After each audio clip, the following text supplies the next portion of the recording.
In 2023, Russell T Davies stands as a sort of titan of television. 2021 saw his series It's a Sin connect with many people in an unforgettable way and enjoy significant critical success. And 2021 also held the announcement that Russell RTD would return to Doctor Who as showrunner. But amidst all that noise and excitement and mounting reactions and profile heightening, there was a drama developed in between It's a Sin and RTD2's Doctor Who. Nolly, that drama, is a story, a question, a woman that has been churning away in RTD's head since he was a teenager.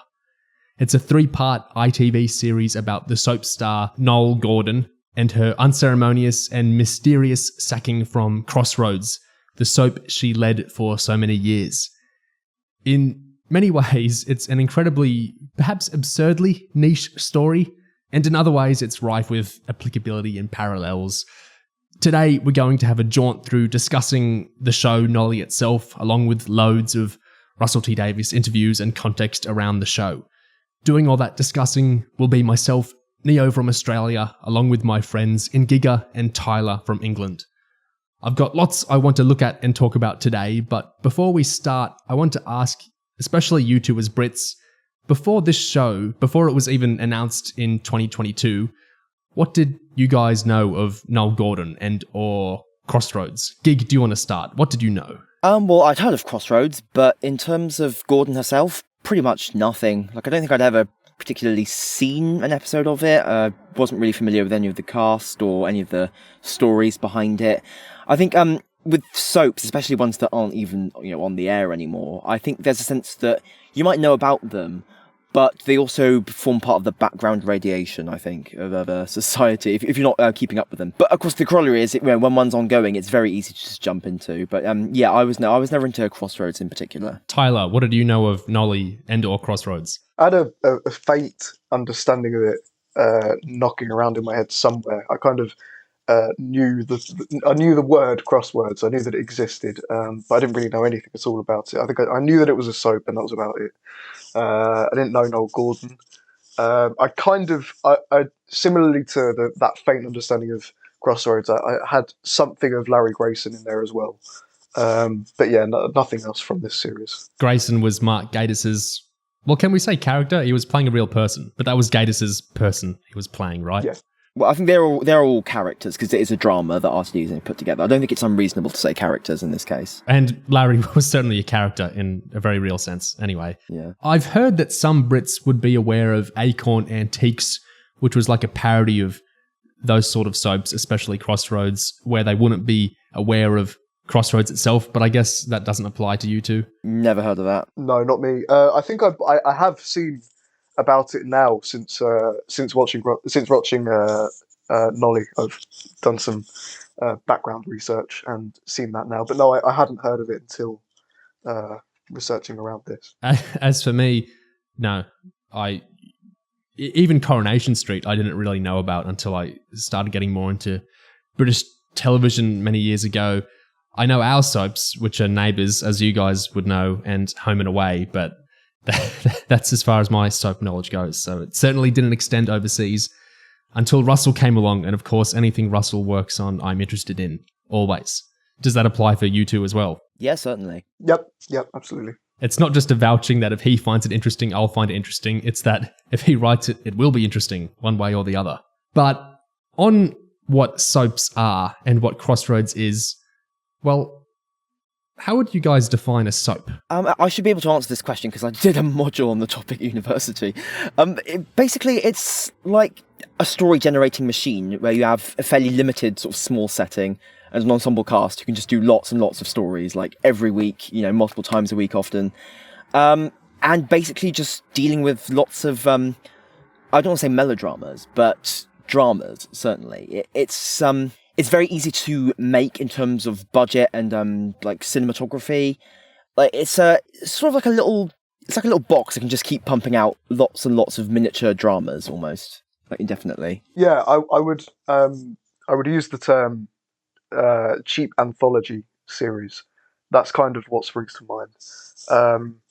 And I don't mean to disparage them at all. I really do. I do watch EastEnders and have done for years. And I have seen bits of other soap operas. And I know also that it's a great way for a lot of directors and writers and etc. to make a mark. So it's I don't look down on soaps the way some people do. But yeah, cheap anthology series is the term, the punchy term I'd use to describe them. I think the experience I've had with them, well, there's two soap experiences I've really had. There's two sorts of categories. One is seeing them myself, which was, I mean, I haven't watched like television, like television that's transmitted into the television since the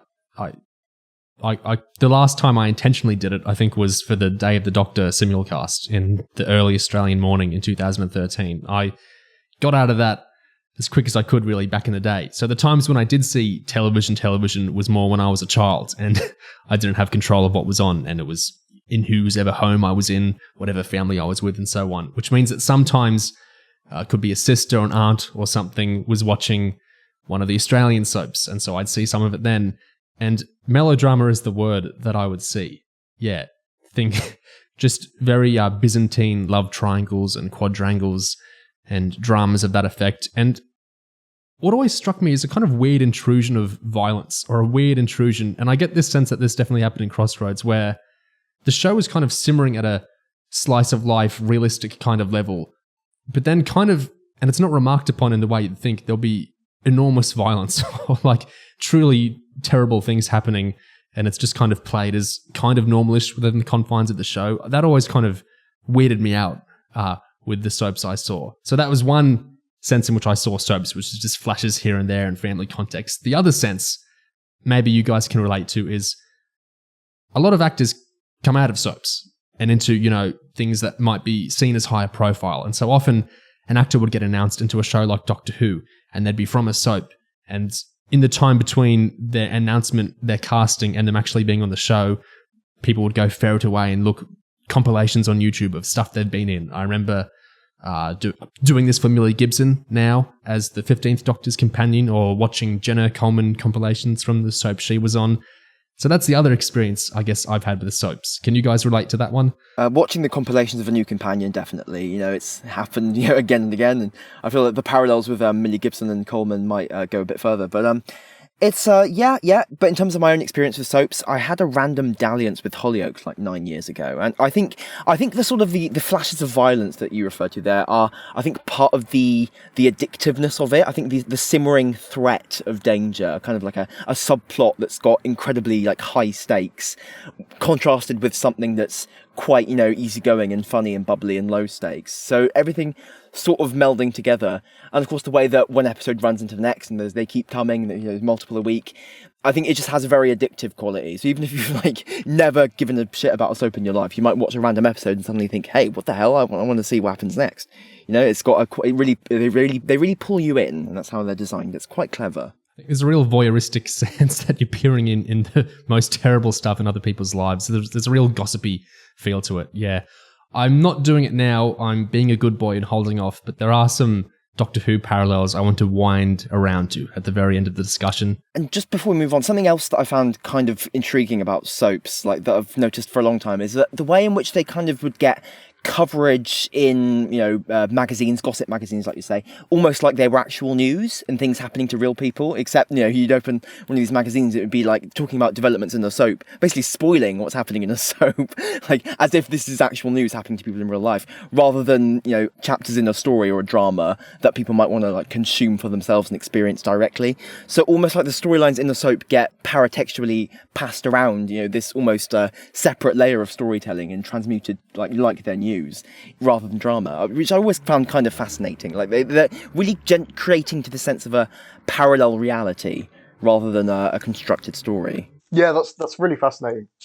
I'd never thought of it this way, but now you mention it, I sort of think of walking into Tesco or whatever and seeing Cat Slater's shock baby or something in a headline in the magazine, which is that's a really interesting way of looking at it as parallel news. I know what this sounds like, but leading into describing Crossroads as a show itself, off the back of what Giga's saying, I think soaps may And of course, I'm coming at this as a very uninformed viewer of soaps and non-viewer of soaps, but I wonder if there's a kind of sense of addressing the alienation people feel. Gig's talking about it as being reported on in a way as if it's real people's lives. It's the kind of monkey sphere idea, isn't it? That these kind of depersonalized connections that you might not have with people in your own life, but you're able to very intensely attach to these people on the TV, because a soap is not a TV show in the way I think people tend to talk about TV shows, which whatever genre it is, whether it's fiction or non-fiction, whatever it is, most TV shows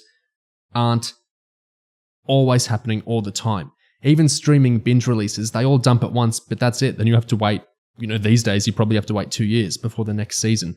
A soap is really unique in that it's all the goddamn time. It's transmitting multiple times a week. It's an absolute machine, a production line, how much is coming out, effectively, basically in real time. And I think there's a kind of sense of connection, a sense that these people are actually maybe not in your living room anymore, but in the palm of your hand. Clara, I'm in your iPad kind of thing. These people are with you in a way that I don't think other television shows can really get, besides reality television to some extent. And I know when Russell talks about Crossroads, he talks about it in these kinds of terms. There were only 3 channels in those days, can you believe? So that's what we watched. You either watch the children's programmes or you watch Crossroads. The TV was in the front room of most people's houses. And if you were in a regular show like Crossroads, you were part of the family.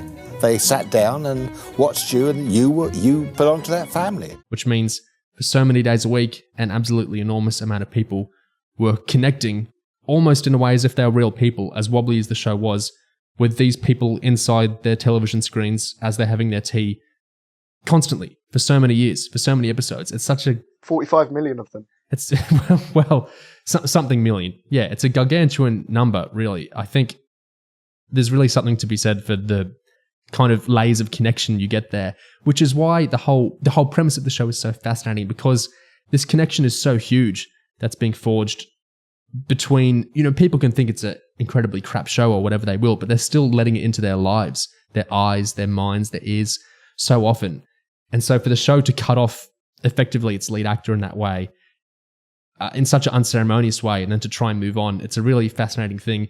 And also that the show is so forgotten, or at least that Noele herself or her firing it was such a huge thing back then, but to get so vaporized over time, I think these were all really interesting ideas. Just regarding what you just said about the role the shows like this kind of play in people's lives, and I think it's sort of twofold, because in one sense, having so many people watching this kind of parallel reality, on one hand, it connects them to each other, because everyone is watching this thing, and this is something that they can talk about and sort of think about and share and gossip about with each other, because it's something that everyone's doing. I think any sufficiently popular kind of cultural installment will kind of do that.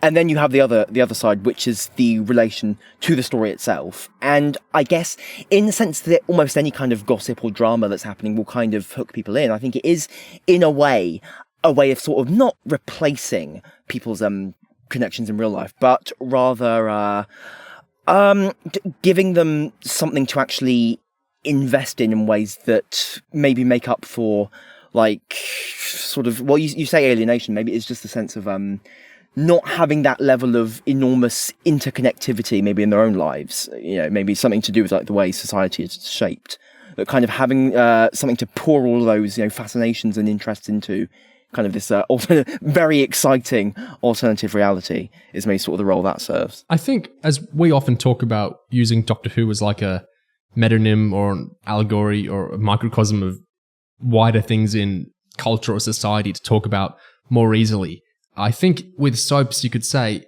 it's kind of a way to socially process and work through scenarios as well. I think, like, you imagine a family or a couple having a discussion about a cheating couple within a soap, and you're kind of having that actual discussion, but through a safer lens of it's about the characters, but you're still learning things about each other and you're still having a productive conversation. I think, the array of crazy shit that soaps go through, some of it incredibly heightened, but so much of it so mundane and domestic, I think it kind of provides us a social use in that way as well. Yeah, very much, very much. I mean, that's huge, I think, because soaps have a huge thing of basically bringing in relevant social issues of the time and kind of dealing with them, having a storyline about this or that. And in a way, that might be lots of people's basically first real exposure to certain like concepts or issues. So it is in a way a sort of like it's not really exactly a cultural dialogue because it's just a few people making the show, but is in a sense a dialogue happening on behalf of the whole society, of the whole culture, which is sort of fascinating in its own way. I think with Crossroads itself, what's really interesting there is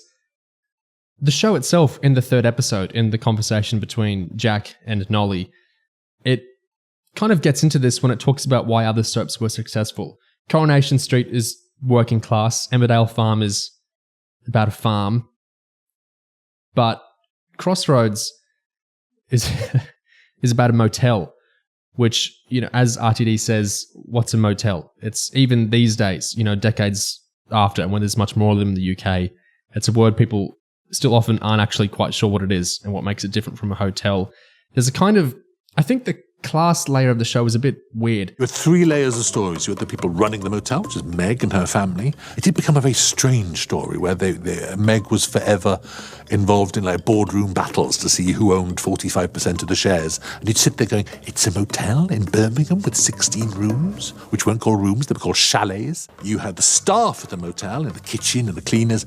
And then you had the guests coming in every week. Every week you could have a new guest story. So actually that is a very good format that could run and run and run because you never run out of guests. Yeah, I wonder if the slight strangeness and kind of off-kilterness of it being this sort of almost non-thing, this motel in Birmingham, this sort of like strange, not quite relatable existence or event, is maybe sort of part of the idea. You know, I'm thinking about this because watching the documentary, I noticed that the show was co-created by Peter Ling, who went on to write The Mind Robber, which is a beloved example of surrealism in TV. So I just wonder if maybe some of the weirdness of Crossroads' premise might not be slightly intentional in terms of making it stick out.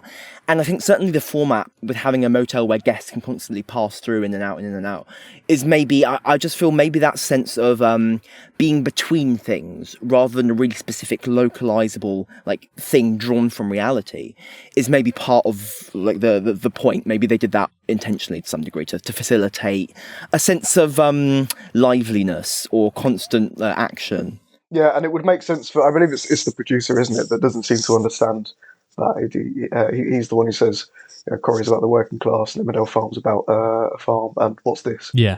So it would make sense for a producer to not quite get that writerly element that Gig seems to have picked up on. RTD had a really, really good piece in The Guardian about where the show came from. I want to read the first couple of bits from that just because I think it sets up lots of really interesting stuff. So he says, I was transfixed by a bright yellow wall. It was the early 70s and my mum had bought our first colour television set, brand new, out of the box, but unplugged, blind, deaf. She glared at me and my sisters, Janet and Susie. I'm going to your nan's, so don't you dare turn that on without me. If you do, it will explode and kill you. And they wonder why I became a dramatist. We waited all of 2 seconds after she'd gone, then ran to plug it in. And then it appeared. Crossroads. Miss Diane was arguing with husband Vince the postman. I think he was drunk. Actually, I think she was an alcoholic and seeing in him everything that had gone wrong in her life or something. But never mind that. They stood against a wall that was so yellow. It would be trite to say that image burned itself into my brain so deeply that my entire career has been chasing that moment. And yet here I am. Those were the days when everyone watched the 2 great soaps, Crossroads and Coronation Street. In the 60s, that's all we had. A street in Weatherfield and a motel, the Crossroads Motel. Please don't think motel was a buzzword. Even then, no one knew what it meant. It's technically a hotel on the motorway, which was supposed to sound glamorous. But with apologies to Birmingham, it was in Birmingham. And then he talks about Coronation Street being a completely fully formed idea from the mind of Tony Warren, and he talks about how effective that was in a lot of ways. But that Crossroads was more assembled.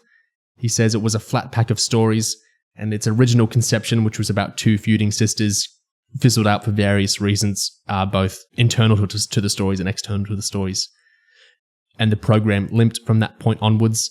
But he says, I was watching. Somehow with television, something clicked and kept luring me in. All of it. Soaps, quiz shows, comedies, drama, everything. At the risk of cod psychology, I often wonder if it was because I was gay. When other boys hit puberty and turned to girls in sport, I just watched. I watched the parties, I watched the snogging, and I watched TV. Sometimes I think the closet made me a writer.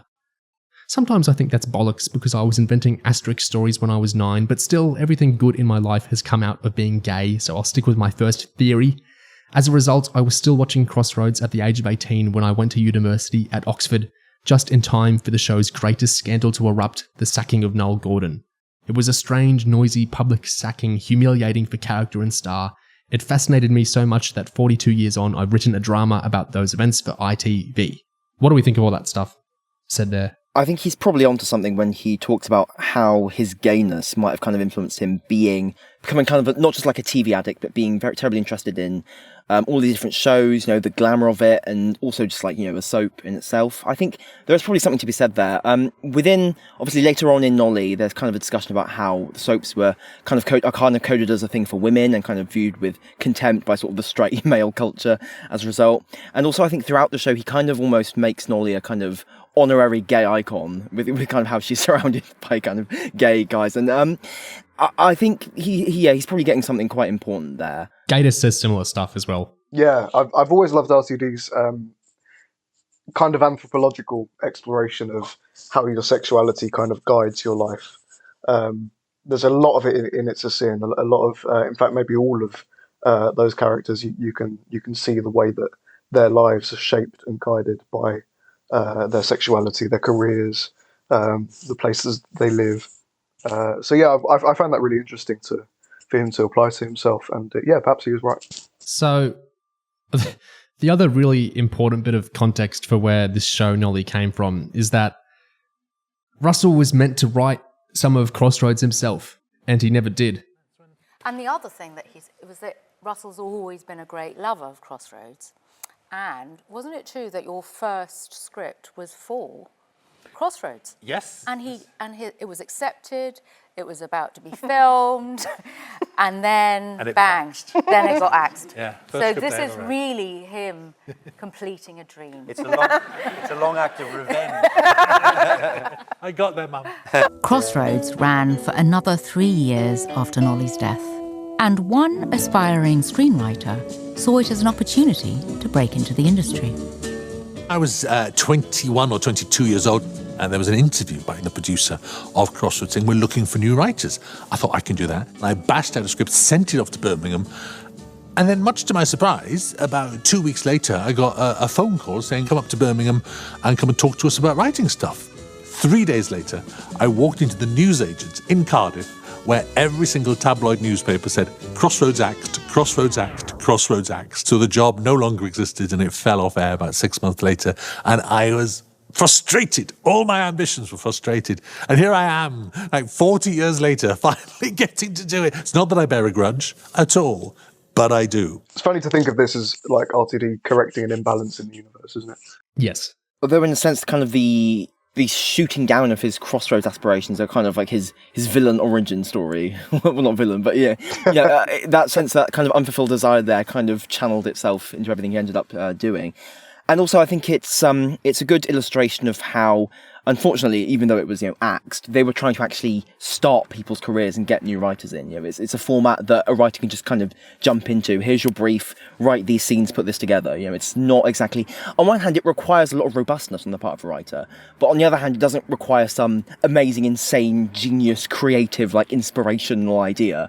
It's a case of, can you do the work? Can you actually get scenes together? Can you do the basic fundamentals of what writing for TV requires? So that there's kind of, even though he didn't get to end up doing it for real, it was an important step in his education. I think given other things he said in Nolly interviews, a lot of people would call that his villain origin story, Gig.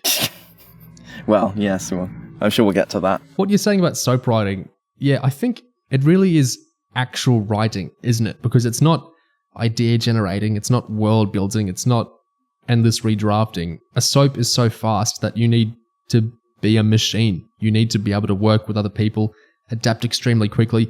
You need to write. Look at the amazing thing in Crossroads where if a cast member was late or couldn't make the day, they had to indicate to the cast that you need to extend by a minute or 2 minutes, and just having the phone ring and having to improvise based on that astounded me. That's true craft, isn't it? To be able to do that.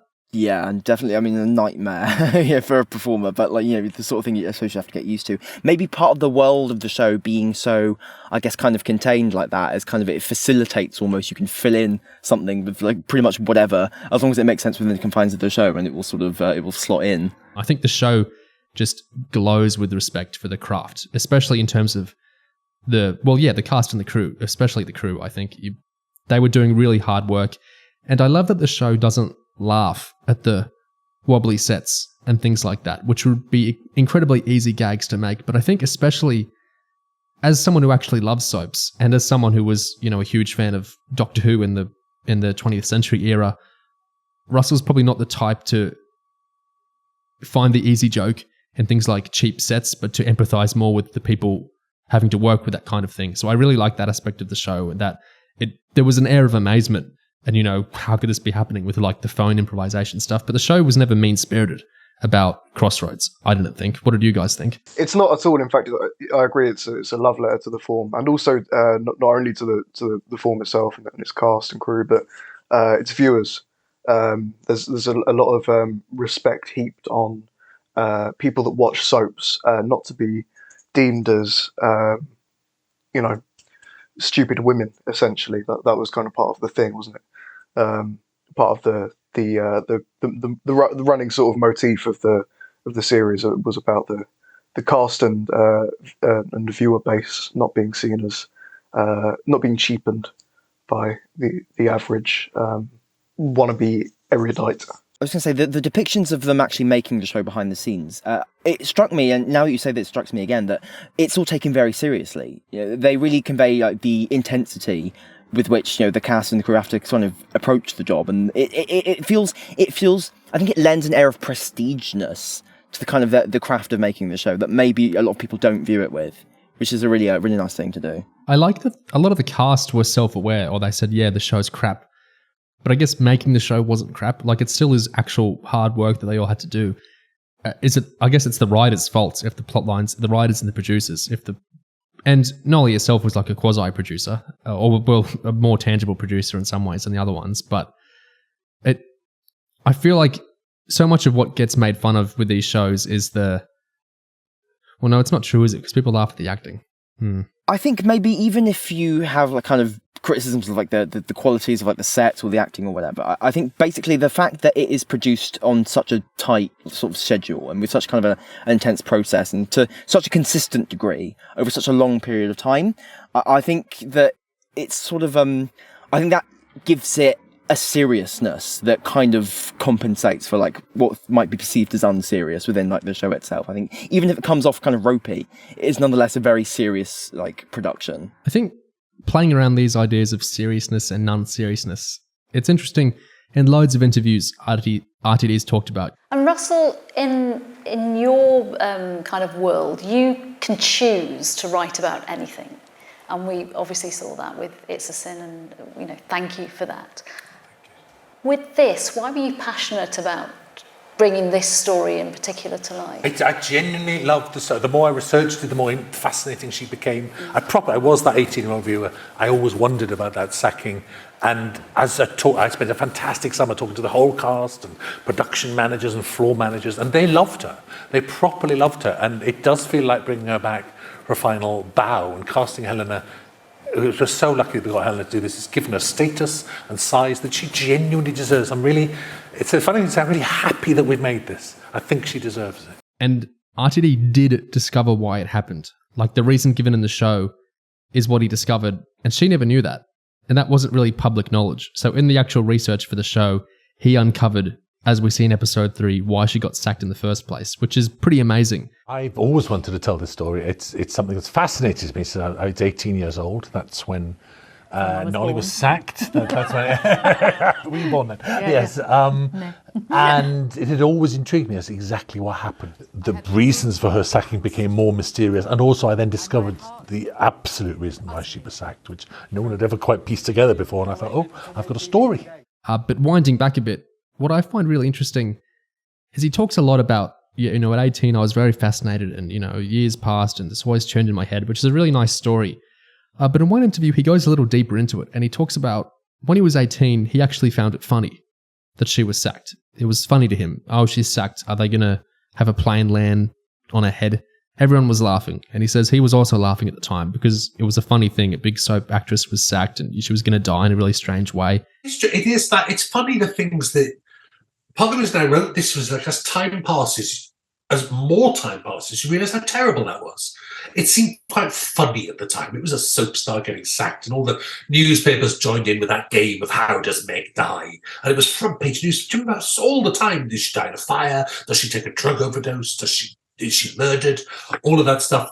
And that's fun. And I was 18 years old at the time, and I was laughing. But as you get older, as I get to work with actresses like yourselves, and as you find your way in the industry, it looked odder and odder and odder.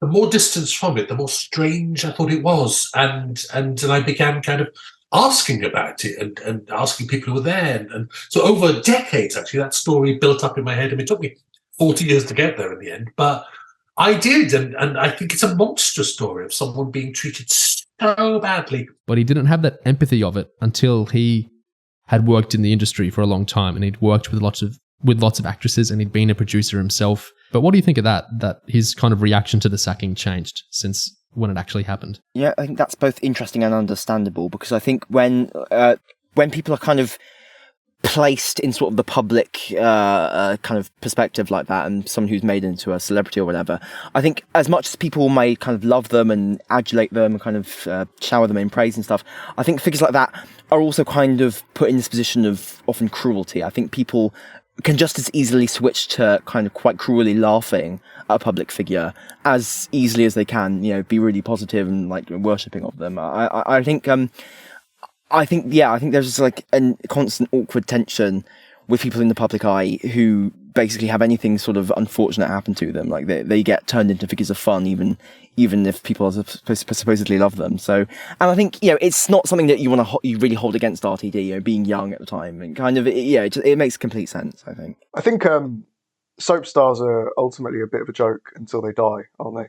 When they die, they're revered. You think of Barbara Windsor, Peggy Mitchell.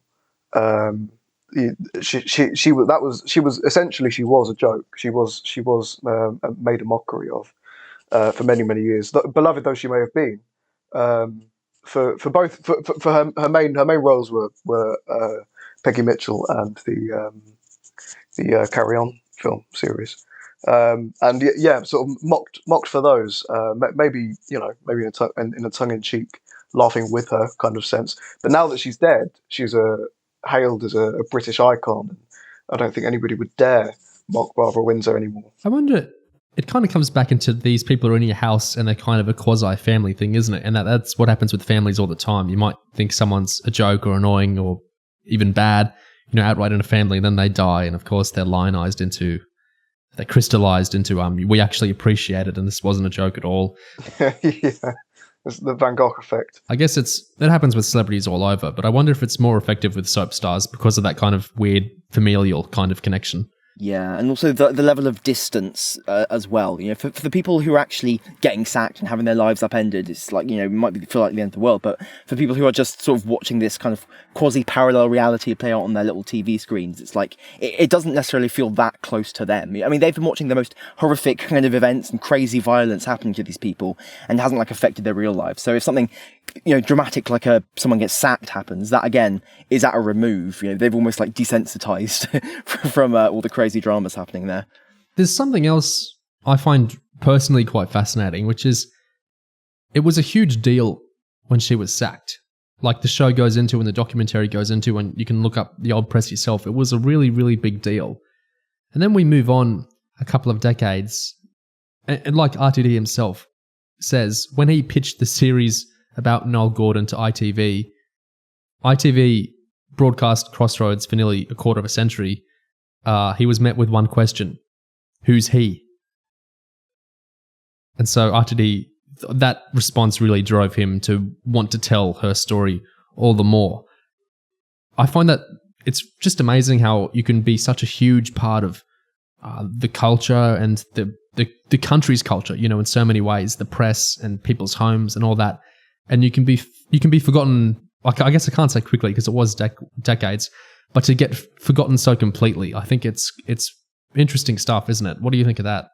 It's kind of a mortality thing. Yeah, I suppose as generations shift, the people who are the icons, for one generation, sort of just, I guess, if they aren't omnipresent, like continuing into the present day, they just sort of, all the things that were attached to them and that kind of lent them their fame have kind of been, swapped out for new things. And so there's their footprint sort of vanishes. But maybe it's also to do with the kind of footprint that she had.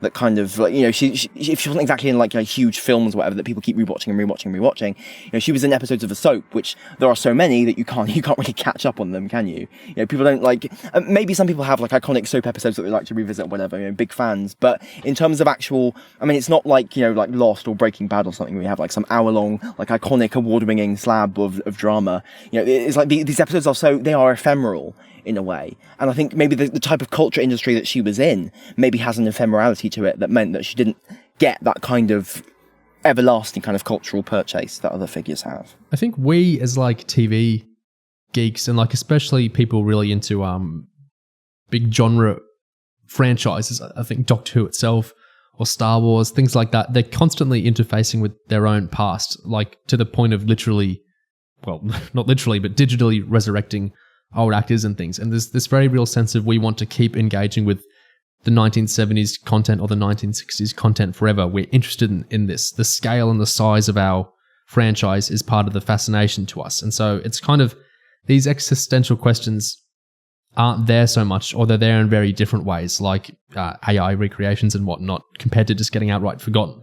Like no one's going to forget Luke Skywalker, or they're not even going to forget the villains of that first Star Wars movie who keep getting new things as well. No one's going to forget William Hartnell's first Doctor. But with soaps, I guess it's because it's such a different type of television. Yeah, it marches on and there's not that home release kind of culture. And it's still a big deal when you bring a character back, from long ago. But I guess the way the audience works and the way the show itself presents itself, there isn't that very tangible engagement with the past in the same way. It's just kind of an interesting thing. Reflects reality in that way as well. I suppose you hear about old actors or old characters and whatever from like the 80s, 90s, and they kind of it's kind of like listening to your family talk about like an old family friend or like an old uncle that died or nobody sees anymore or something, because you have no idea who this person is and you can't put a face to this name, but you kind of have this vague understanding of Dirty Den and the fact he came back to life, and you don't really know. You can't really piece any of these things together because it's not, as Gig said, it's not Breaking Bad or The Sopranos or whatever that you can find on a streaming service these days or on DVD and watch through, and it's all over the internet and all over Twitter, and it doesn't exist like that anymore. Not anymore. It doesn't exist like that at all. It never has existed like that. Yeah, and it's always been ephemeral was the perfect word, Gig. It's been an ephemeral entity. When things are so focused on the present day, like being contemporaneous, so like not just episodes of soap, but like I guess daytime kind of presenter, like TV shows, whatever, talk shows and stuff like that, they aren't built to last. And I think a lot of old TV wasn't built to last at all, and some of it literally got wiped from the tapes. But I think when stuff isn't built to last like that, at the end of the day, it doesn't last. I mean, it just becomes, even if you have every single past episode from all the hundreds and hundreds of years, like they're available to watch, they aren't accessible in the sense that something with like a few seasons over like a few years of like 10 episodes each might be accessible, because it's just like you need. I mean, it's just, how would you even start? How do you even? It would be like trying to time travel into the past. You can't really do it. Yeah, it really is like actual family living. Like Tyler said, yeah, that's really interesting. I think this makes me wonder, I know this was a question asked to RTD a lot as well. Is the show too niche? Like, obviously it exists because RTD was at a lucky point in his career coming off the big success of It's a Sin. He was in the kind of position where he could get something a little more... He was in a position he could get something more personal and more outside the box commissioned, and so he did. Is there a danger, Russell, that it's too niche, or will this appeal to fans of television in general, not just Crossroads fans? Those who remember Crossroads will have great smiles of delight at seeing Benny and Mr. Anne and all the characters. Yeah, Benny just singing there. There he was. But as Mark was saying earlier, it's essentially the story of a queen who loses her crown. Yeah. That's a great story. A woman falling from grace. and publicly and being actually humiliated in many ways. It's a great story. You could have invented the story and it would still be a great story. Is the story too niche? Or how niche is it? What do you guys think of that? You described us just now as the three of us as TV geeks, and I won't be recommending this series to anybody that isn't a TV geek. Not because I don't think it's good, or none of those sorts of reasons, but it's because of that, because it's too niche. Because I don't think that it's as relatable as Queer Folk, Years and Years, It's a Sin, all of the other LTD series are.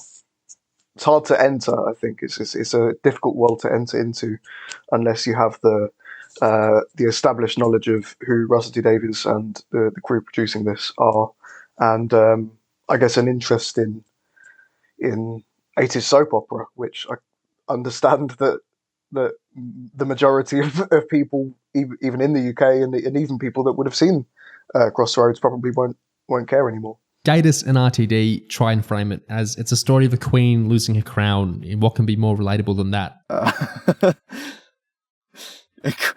Well, I think probably quite a few things are more relatable than a queen losing her crown, but in the sense, but rather, I see what they mean, because she is a non-literal queen, not like a royalty, but in the sense that someone who has occupied a very high position in life, who's built themselves up, and has that snatched away from them. Like, lots of people experience that. You don't actually have to literally be like royalty, or even like the sort of metaphysical royalty to experience that.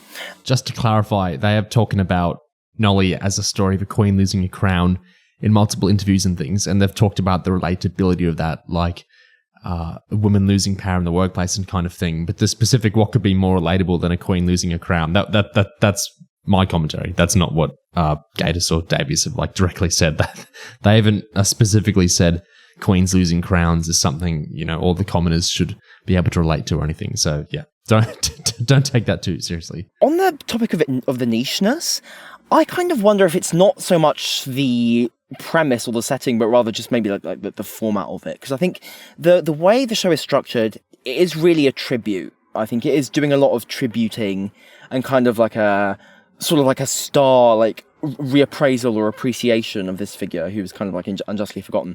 I don't, in terms of the premise itself, I think it's talking about, I mean, we say like it's a world that we exist at a remove from, because, it's the soap world, but nonetheless, she was a big cultural figure at that time. She was well known. We're talking about kind of a tentpole of British culture at that time. So I don't think it's really necessarily that much more niche than anything else, set in that sort of 70s, 80s time period in Britain, dealing with the culture industries or showbiz. I think there's lots of stuff about kind of showbiz figures and kind of fallen showbiz figures who have kind of crazy dramas and stuff happen to them. So I don't necessarily think the premise of the show is that removed or niche that only a geek would ever possibly have an interest in it, but maybe more the approach that it takes to the material, just sort of really kind of trying to kind of right a wrong. I mean, at the end of the final episode, you have cameos from people who are actually in the Crossroads itself, and only super Crossroads fans would even remotely appreciate that. So yeah, there are elements of it that kind of make it more niche than maybe it would otherwise be. I want to ask about tone. Do you think it was too Trekley? Was it too saccharine? Was it too sweet? There is definitely something tonally going on with it. I don't know. I wouldn't always necessarily say treacly is the word. Maybe at some points, sort of treacly, maybe. But what I felt more frequently was that it was kind of being extremely bubbly and camp in a way that might turn some people off. I mean, I don't know. There are certain points at which the soundtrack is sort of going. It's what the fuck is going on? It's sort of it's so heightened to a degree. I mean, on one sense, it sort of feels like an RTD thing almost, because I feel obviously not the same composer, but he's had Gold doing that kind of thing with some of his other shows, but it felt like it was really getting pushed to the maximum here. Certainly more heightened than an actual soap would be. You don't get that kind of crazy, kind of hyperactive soundtrack on a soap opera. Yeah, Tyler, what did you think of the music? I think I put too much stock in my feelings towards Blair Maurer, the composer. So I expected more than I got, and that's not to say that what we got was bad. I just I'm disappointed because my expectations were probably too high. I sort of I don't know whether Gig, what you were saying was that the music was a bit too flouncy and a bit too camp for comfort, but I think that kind of was my feeling, was that it occasionally felt too much of a jaunt. It did annoy me at times. Like, I have to be honest. I kind of got what it was doing, and I think it's kind of a very similar thing to what Murray Gold has done with some of RTD's other shows. I think even stylistically, it felt a kind of bit like almost like a Gold pastiche. But I felt maybe the complexity that I might have liked wasn't quite there. Like that motif, which is kind of ostentatiously brought back in kind of different ways. The I felt there was something maybe a bit too. It felt reductive, is almost the word. I think some of it felt a bit like we're dialing up the camp, which I completely get, but maybe not also dialing up the creativity or the sincerity behind it to kind of like elevate the material. I think, for context, Murray Gold has been the composer for nearly every Russell T Davies show. This is an outlier in Blair Mowat doing the music instead. Blair Mowat's worked with Murray Gold plenty before. I think they're similar composers in lots of ways. I really like Blair Mowat. I really like tons of his music.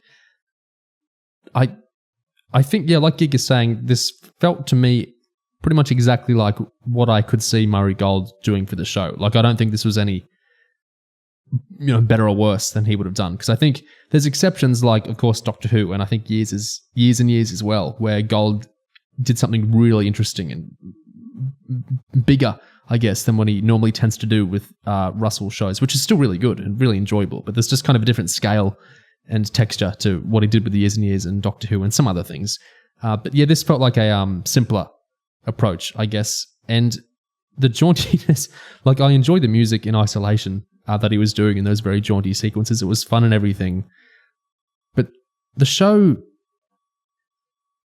I guess, yeah, it's so much of the show feels like a tribute more than a drama, I guess, in some ways, is the issue. And also, maybe I wonder, like, if at some points the music was maybe detracting from, like, the I guess the sense in which the show was not like super stone-faced or serious, but I think it was nonetheless taking her seriously, like, as a person, and the world that she was in. I think maybe making it quite that jaunty maybe detracted from it at points. The aesthetic of the show on the whole, the composition, I mean, even the logo, it's not really a like the title, is quite the stars sort of on a golden font. I suppose I don't get, even having finished the show, the revisionist history of making Noele Gordon like a Maggie Smith or like a, I don't know, there are some old British TV figures that Angela Lansbury is mentioned in the show, and you can tell that there's that what Russell wants to do is place her in the same stead as these other famous British women working from 50s, 60s onwards. But I don't get it. I don't think that it quite. I think I don't mean to. I think that I don't mean to discredit what she did and what she was and what she worked on. You're profaning Nolly. But I am a little bit. Yeah, I don't see what RTD sees in her, I'm afraid. I think I understood it more after watching the documentary maybe than I did after watching the show. Like, after watching the show, I was like, okay, she devoted 18 years of her life to this, to kind of playing this role. That's respectable in its own way. That's really, fine. It's really cool. I think the documentary that accompanied it sort of goes into a lot into how stuff she produced, and how, like, as a figure who didn't, like, build her life around, children or whatever, or didn't, like, slot into those conventional kind of woman homemaker roles, she was kind of, like, a bit sort of trailblazing in some ways, and she was very much living, like, her own life for her own goals, and she built herself up in, like, a huge way. So I think, like, in light of all of that, I think it does make a lot of sense just kind of, like, sort of paying tribute into that, and sort of not like demeaning it or like forgetting it, but I think like giving her like a bit of appreciation. Like, I got that, I think. We'll come back to some production stuff later, but I think that kind of gender stuff we're touching on there is really interesting. Let's talk about that a bit. So in the documentary, The Real Nolly that Gig's talking about, yeah, there's a lot in there from Russell T Davies, where he talks about people will refer to Noele Gordon as being imperious. She's called a bitch sometimes. She's called a diva. I spoke to the backstage people, and actually they loved her. I found this great disconnect between the image of Noele Gordon and the real Noele Gordon, who was loved. And that just made me think this is a story worth telling.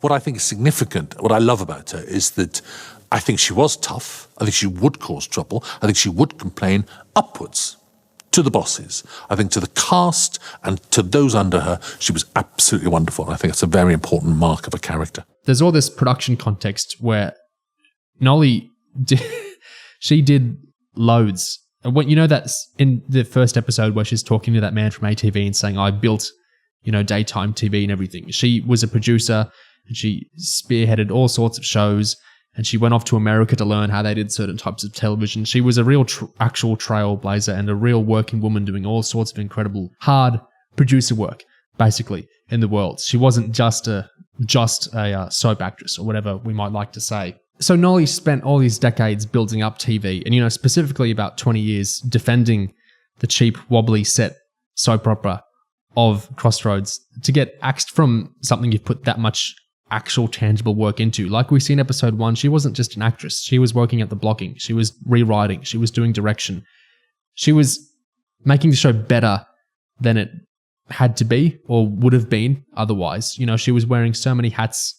She was doing a lot of work, basically, is what I'm getting at. And then to get fired and it to be a big public song and dance, a public crucifixion, and to not know the reason yourself while you were fired and have people constantly hound you about it in public and ask you why. It shows how tough she was, actually, that when we talk mistakenly about Noele Gordon maybe being a diva, she's simply a tough woman in a man's world. And this was a world of Sulu grade, sitting in the office with a cigar. They were literally sitting there in their D-mob suits, smoking away with decanters in their office. And she was a woman. She was a lone woman at work in this world. And she did terribly well. She's the woman who'd spent 20 years defending the cheap soap opera that she was in. She'd do the cha-cha, she'd do the interview, she wrote a book saying, what a marvellous show we're in. She knew it was underfunded. She knew it was unloved by the bosses, and she never gave a glint of that away, and then that show turns round and axes her. It's very cruel. Nolly's sacking shocked Britain. Every newspaper carried it on the front page. Every story is about what was going to happen to her for months. I mean, it's a real public crucifixion for her. It's not a nice thing to go through as an actor. I'm sober and clean and quiet living, and I learn my lines. It was very, very public. To be Noele Gordon, who did not know why she was sacked, was an unenviable position, terrible position to put an actor in. I think the really central thing in this, and it's kind of the unobserved thing, or it's the thing talked about less directly, but Gig brought it up and I think is really interesting, is that I think Nolly kind of says it herself when she says sacked because I was sackable. The series doesn't always get super direct about this in dialogue, even though it talks about past loves and everything, but she has no kids.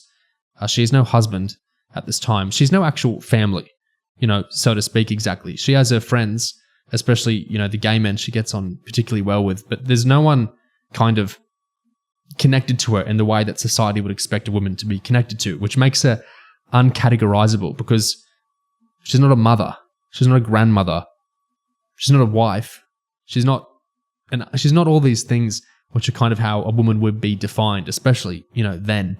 And I think that must have really contributed to why she was like, her worth can't be determined by a man in any sense because there isn't really any man to determine her worth from. There isn't any family to determine her worth from. And I wonder if, I might be going too far here, but I wonder if part of the reason that, the gay men in her life connected with her so much, or gay men like Gatiss and Davies connect to her so much, is because there's that kind of thing of society doesn't know how to categorize you because you're not fitting into the, regular boxes it might define as for families or heterosexual couples or whatever. It doesn't know how to fit you into the boxes it can then draw your worth from or shame you from or whatever else. You're kind of in this uncategorizable space. I think you're completely right. I mean, in the show itself, like there's RTD gives her a line about how people think she's lesbian, right? And I think that sense of like, regardless of herself, I think just being in that kind of I think there is a sense of almost like an honorary queer icon kind of status that kind of comes with her kind of being not kind of woven in to the whole nuclear family sort of complex sort of thing, and being this kind of like lone, kind of like free radical kind of figure who isn't sort of linked in or sort of, who just has like her own life, who just forges her own path in that way. Like that's clearly a huge part of it, and kind of the interest for RTD, and also kind of like the interest with her kind of sort of being sort of like brought in by Davies into this kind of queer canon almost with the show. Does it give us an insight as well into how women were treated in television and perhaps how that might have changed? Will it resonate with, people today?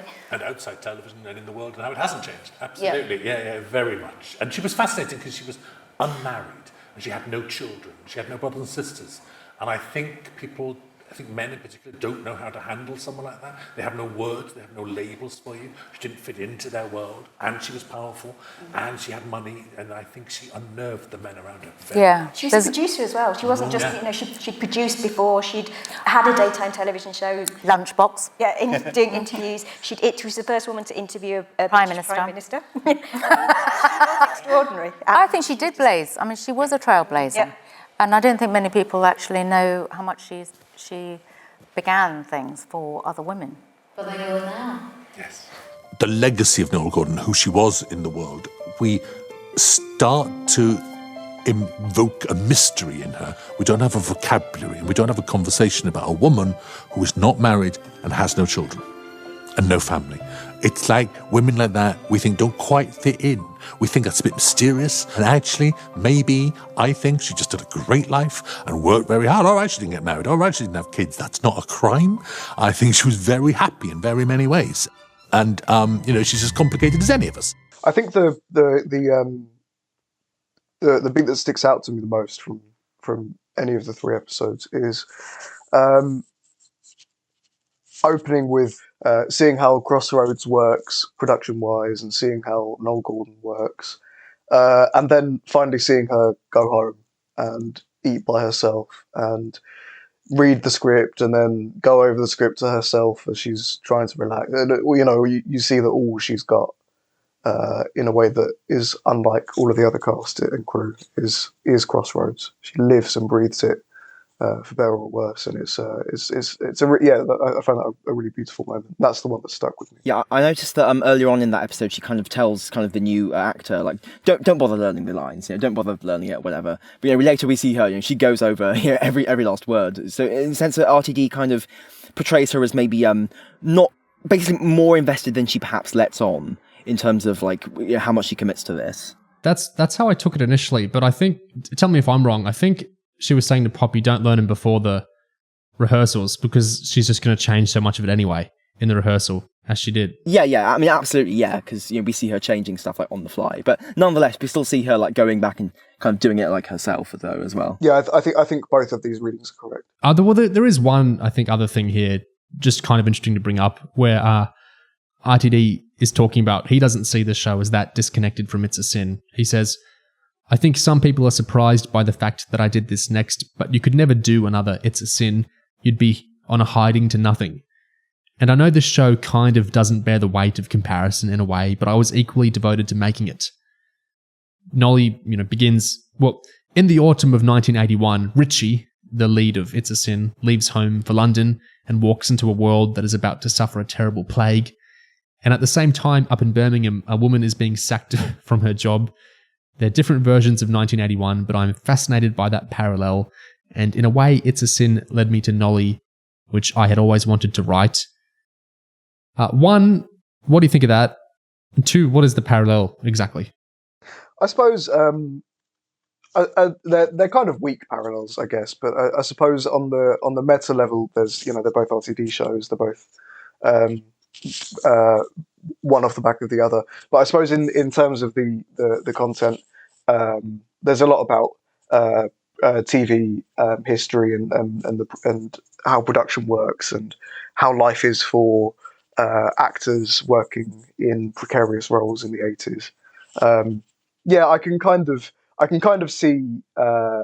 In fact, I wonder whether RTD flirted with, even jokingly, the idea of inserting Richie Tozer somewhere into this story. Yeah, I do feel, having watched both shows, I feel like the parallel is sort of like it's not sort of in your face, but I think the general sense of being about people in that kind of time period who were being, I guess, overlooked or left behind or not quite, basically not getting like the compassion that maybe they deserved. You know, when we find out in the last episode that she was sacked without really, consulting her or like even addressing the problem with her. It was just a decision made above her head without any like input from her. I think there is a parallel with It's a Sin in the sense of people having these disrespectful decisions made about them, like just above their heads, and just kind of getting left behind by society and sort of rolling on into this strange new future. I think there is shared DNA there, and not just because obviously they're sharing a writer. I think there was a similar sense of feeling. I think that scene in the second episode, I think, when she's talking to Larry, who's played by Mark Gatiss, and he talks about how he's struck by how like younger, like modern gays can like openly hold hands with a boyfriend or whatever. Yeah, and he feels like that he was denied that almost because he's from an older generation. That could almost have been from It's a Sin. That sort of intergenerational kind of gay experience thing. So there is some overlap, I think. These ideas of contempt and gender and the resentment of uncategorizable people in TV and in society at large. I think episode 2 is that scene which plays on so much of this stuff where there's that guy on the bus when Nolly and Tony go on the bus. There's lots of Crossroads fans there, and there's one nun fan there who feels a bit left out because he doesn't know who Nolly is and what all the big deal is about. And so he starts off as just a little bit rude, but it becomes a bigger and bigger deal over time. And he ends up saying, I don't know what you're getting so worked up about. It's just a program. And the women on the bus say, it's a program I've been watching for 20 years. It means a lot to me. My mother loves it. My sister loves it. Both my daughters love it. That says it all, doesn't it? The man says, it's for women. It's a load of old rubbish. I mean, it's just silly. Before we go into Nolly's response, what do you think of that stuff? What the man is saying and how the bus women are replying? This is, I did admittedly roll my eyes at this because it's so RTD. As soon as Nolly said "cos," the word "cos," I thought, oh god, because it's like my friend Vicky, but it is quite a keyed in way to look at these things, and he is absolutely right, and I do respect this a lot. I think it's such a trite thing to say, but it's about time. It's about time that somebody knocked these problems on the head, because these stigmas still pervade to this day. The idea that soaps are for women and the gays, and it's really nice to hear someone say, I mean, even if they are, this is what they mean. This is the cultural value that they have, and grow up, sort of thing. I like that her defense wasn't to try and vaunt soaps into like some high level of artistry or anything. It was just, well, what the fuck are you watching? Basically, it's what is football? What is the great cultural value that has? In contrast to soaps, what is the value of alcohol and football?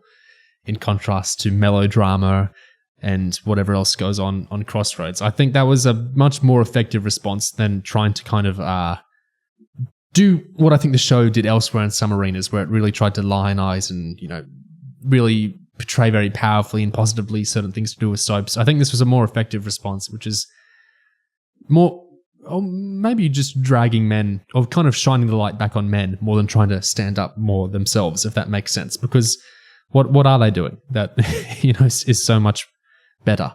It's not like it's not a high art, low art conversation. It's a gender conversation. And I think the effective equivalence of soaps, at least back then, yeah, I thought that was a really good point, what she was saying. And then to turn around the gender thing and just kind of sneer at the men.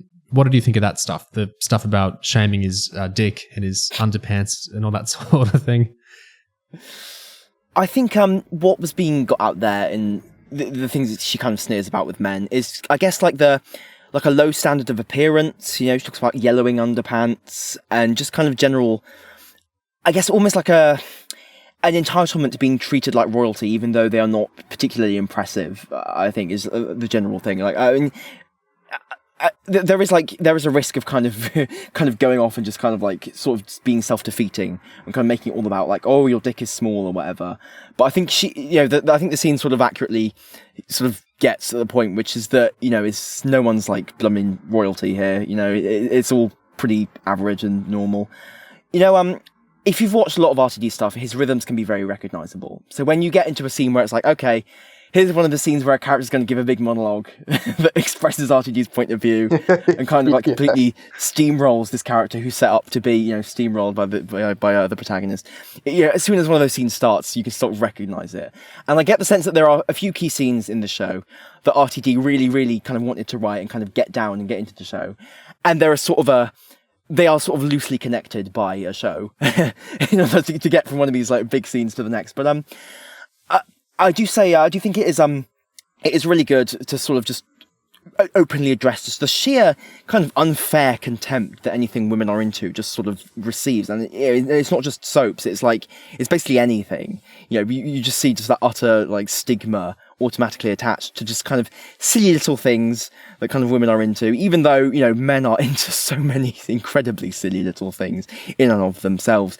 They just kind of get a tacit cultural respect that kind of women's interests don't really. So it's very nice to see that kind of openly whacked on the head. Yeah, I like the effectiveness of just sneering back instead of trying to like build up a suit of armor or anything. And of course, like Gig saying, you see it with everything. Shipping culture and K-pop and Doctor Who itself, you know, which is a very feminine and gay kind of subculture, or some of its subcultures are very much that over its decades. I think, yeah. The thing is, the guy starts it. Yeah. Is what really rings out about me about it. Everyone's just having fun with Nolly, and they're not really disturbing him or anything. And he's the one, first of all, he just says, I don't know what's going on, which is, you know, whatever. They didn't need his contribution, but that was fine. And then he starts mockingly quoting, you know, an old radio soap instead, and then he starts actually arguing about it. He didn't have to do any of that. He's the one who brought up the condescension. And so for them to condescend back to him, I think, is completely fair because he started that. In the same way that so many people just can't shut up, you know, online and offline. They have to mock Twilight or whatever because why? Because they find it funny, or they just want to, I think, step on women a little bit, I think is often what's driving that instead. And I think, yeah, to step back in this kind of very safe space of a show where nothing bad is actually going to happen, you know, and the guy's just going to run away and Nolly and everyone's going to be fine. I think there's a sense of justice and fun to that. Yeah, so everyone can clap and the bus driver can, you know, give her tickets on the house. Yeah. It's like, and then Albert Einstein stands up and a bald eagle flies in. The other thing tying into this stuff is I watched a few interviews where MeToo is brought up in a sort of uncomfortable way. I don't mean that I felt uncomfortable. I mean that Russell and Helena Bonham Carter seemed kind of uncomfortable. Like the Graham Norton episode the two of them were on.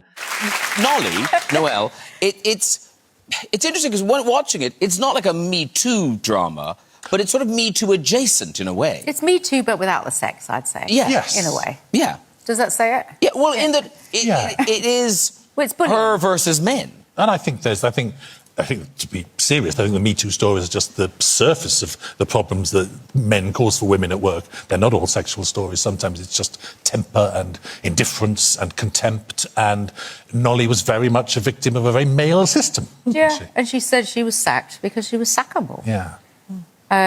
But almost certainly, had she been a man, they wouldn't have sacked her. Not for the same, well, she never found out why, but this is where Russell's the programme. I found out why. He found out why. And do you think things have got better in the industry, Helena, or not? About sucking? Oh, no, about You're kind of... your taxi's outside. Elsewhere, in other interviews, RTD has said that when he started investigating the Nolly story about how she was so loved by fellow cast members but treated so badly by the system, he thought that's the story, and that the Me Too era has been brilliant and vital, but actually I think the sexual stories are just scratching the surface of how women are treated. The whims and tempers of men are vast, and that's what's happening to Nolly. What do we think of that? I'm a bit astonished at the need to downplay MeToo to make his point. I'm not sure why he felt the need to do that both times. Well, my read of it is he's trying to say, I'm not trying to imply she was sexually assaulted by a producer or anything. I'm trying to say this is about an issue of, well, he's kind of framing, he sees Me Too as sexual assault cases, I think. And he's saying, I perceive this as a patriarchal bullying, but not to do with sexual assault.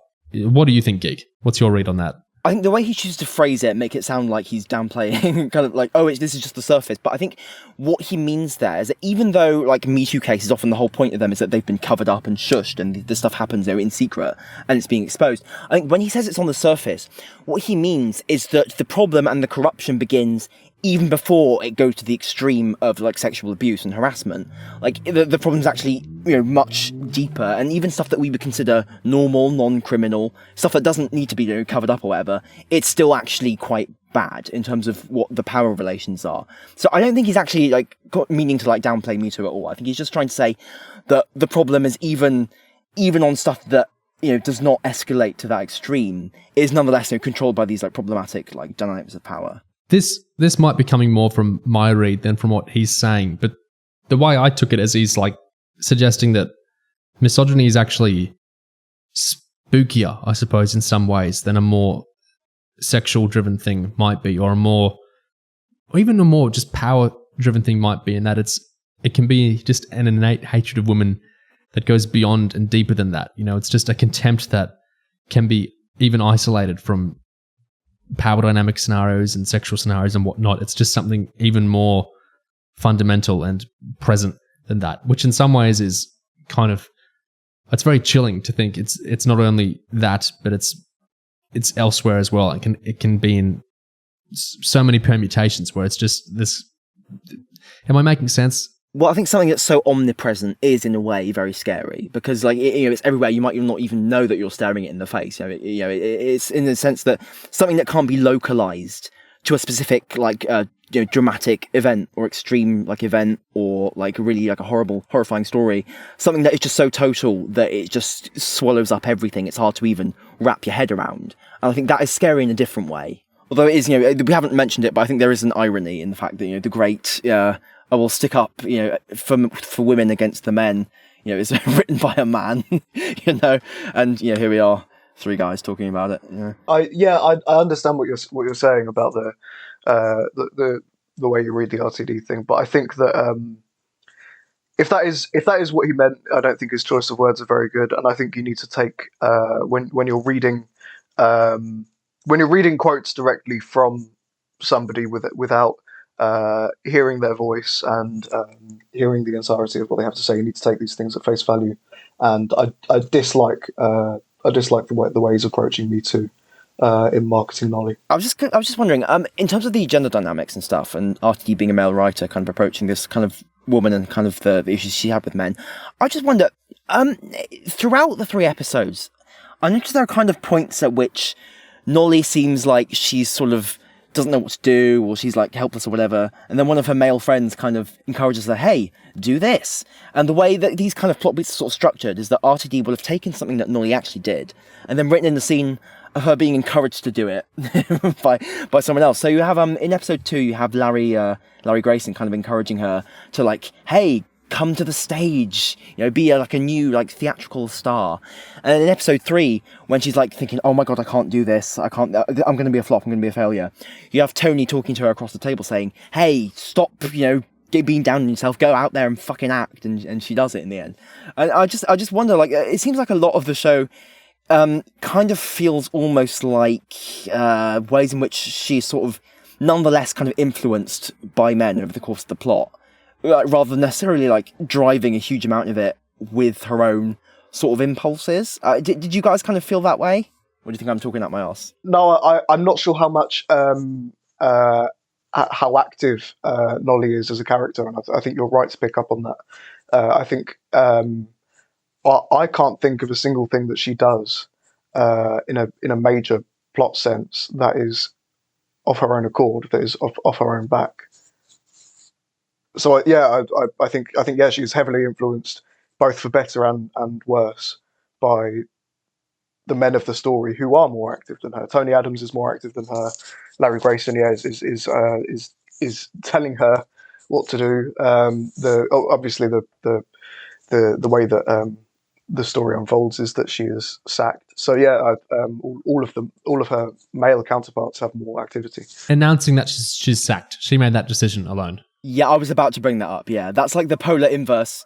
That's like the polar inverse of those examples I was just talking about, where she's being strongly encouraged to do one thing, and just so she can do the exact opposite. In that sense, it's almost structured the same way, because Davies has taken something she actually did, but instead of having someone encourage her to do it, he's written people encouraging her not to do it, or to do the exact inverse. So that's kind of a demonstration of her being self-willed there, but sort of there aren't quite as many sort of examples of that throughout the rest of the show. I think I would say one sort of quasi-example, I think, towards the end, when, in the third episode, when the show kind of doesn't get transferred to the West End, she's sort of offered the route of like, okay, hey, maybe you can, like, well, I'm offering to take you on tour to these other countries. And, you know, and the agent is worried that she might not want to do it, but she's like, no, I'll do it. You know, this is fine. I'm interested in this. I will take this on. You know, maybe this is what I want or whatever. So that was kind of an interesting example of her kind of taking the unflashy route. I thought that was an interesting character beat for her. I suppose the confrontation as well, when she finds out why she's sacked, the confronting the sacker, or the person that inadvertently got her sacked. Still, it's Jack there that's saying, come back to Crossroads, and then she does it. But I guess she can't do it without the producer of the show saying, do you want to do it?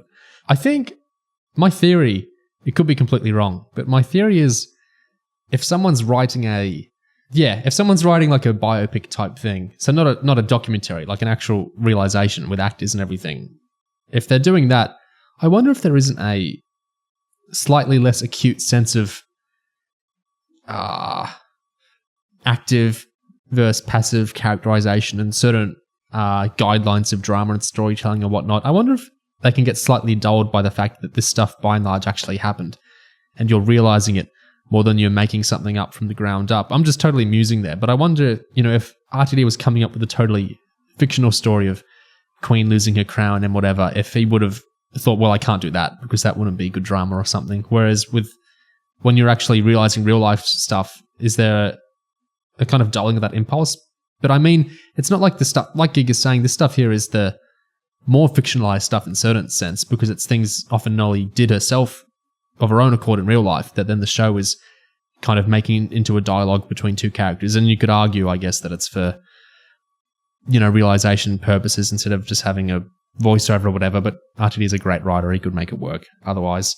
But yeah, do you think there's anything to that? It's the challenge of trying to write around rather than like actually just write on its own. You know, I think that sort of lends itself to like, okay, post hoc kind of justifications for stuff or kind of writing stuff kind of almost in reverse. Like, how can I build up to this thing that actually happened? So I think that does probably lend itself to maybe the character being whose life is being dramatized, maybe not being able to, I think it's probably very difficult to get them into like an active role or not to have them kind of become kind of buffeted about by the narrative and various things happening. But nonetheless, I do think RTD kind of maybe leans some directions. Like the whole stuff about like her friend Tony, he gets that whole subplot in the second episode, like, you know, driving off to sail off and see her in a boat and kind of like give her like support and stuff. There's a lot of focus on him. And I think that in some ways, I think it's just RTD's kind of instincts to try and flesh out the drama and kind of make it more like, I guess, like sort of full kind of with relationships. Stuff like the boat thing, I think when he was doing his research, RTD came across a lot of anecdotes and stuff that he thought was so cool and like mad that he just had to get him in the show one way or another. I know he loves that the boat thing actually happened and that he's had to explain to like real producers that I didn't make that up. You know, he actually did sail out the boat. Oh, wow. Yeah, that's real. Okay, well, that's me told then. I did wonder a lot of times, like, how much of this is fiction, how much of this is just like bullshit? Because it was, yeah, very intriguing there. A lot of it's real. Yeah, it's pretty crazy. And also, I was struck watching the real Nolly documentary after this. They barely mentioned Tony at all, which I thought was really strange because, like, you know, he not only does he literally cameo in the show, but, you know, his character is a huge part of the narrative. It was very strange they didn't really go into his relationship with her. I wanted to say of Tony actually that it's kind of a something and nothing, but it's funny how it's ironic the way that it kind of links in with what RTD was saying about what's the difference between women's soaps and men's football, because the Tony Adams I know is a footballer, is an Arsenal footballer, in his 50s.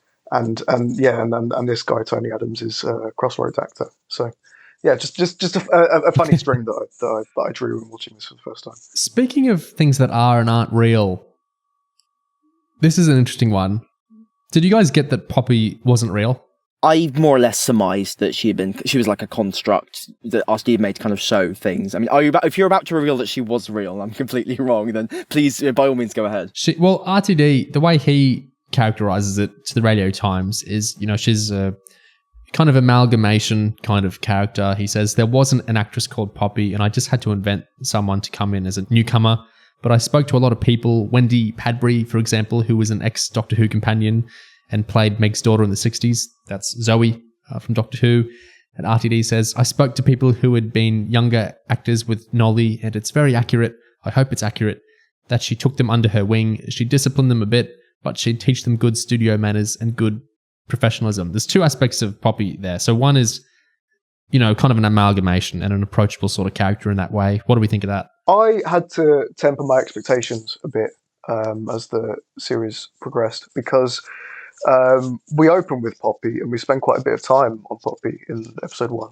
And my initial expectation was that, okay, maybe, we're going to run this story alongside Noele Gordon's. We're going to see how Poppy's story of finding it difficult to navigate an oppressive industry and perhaps a kind of a sacking or being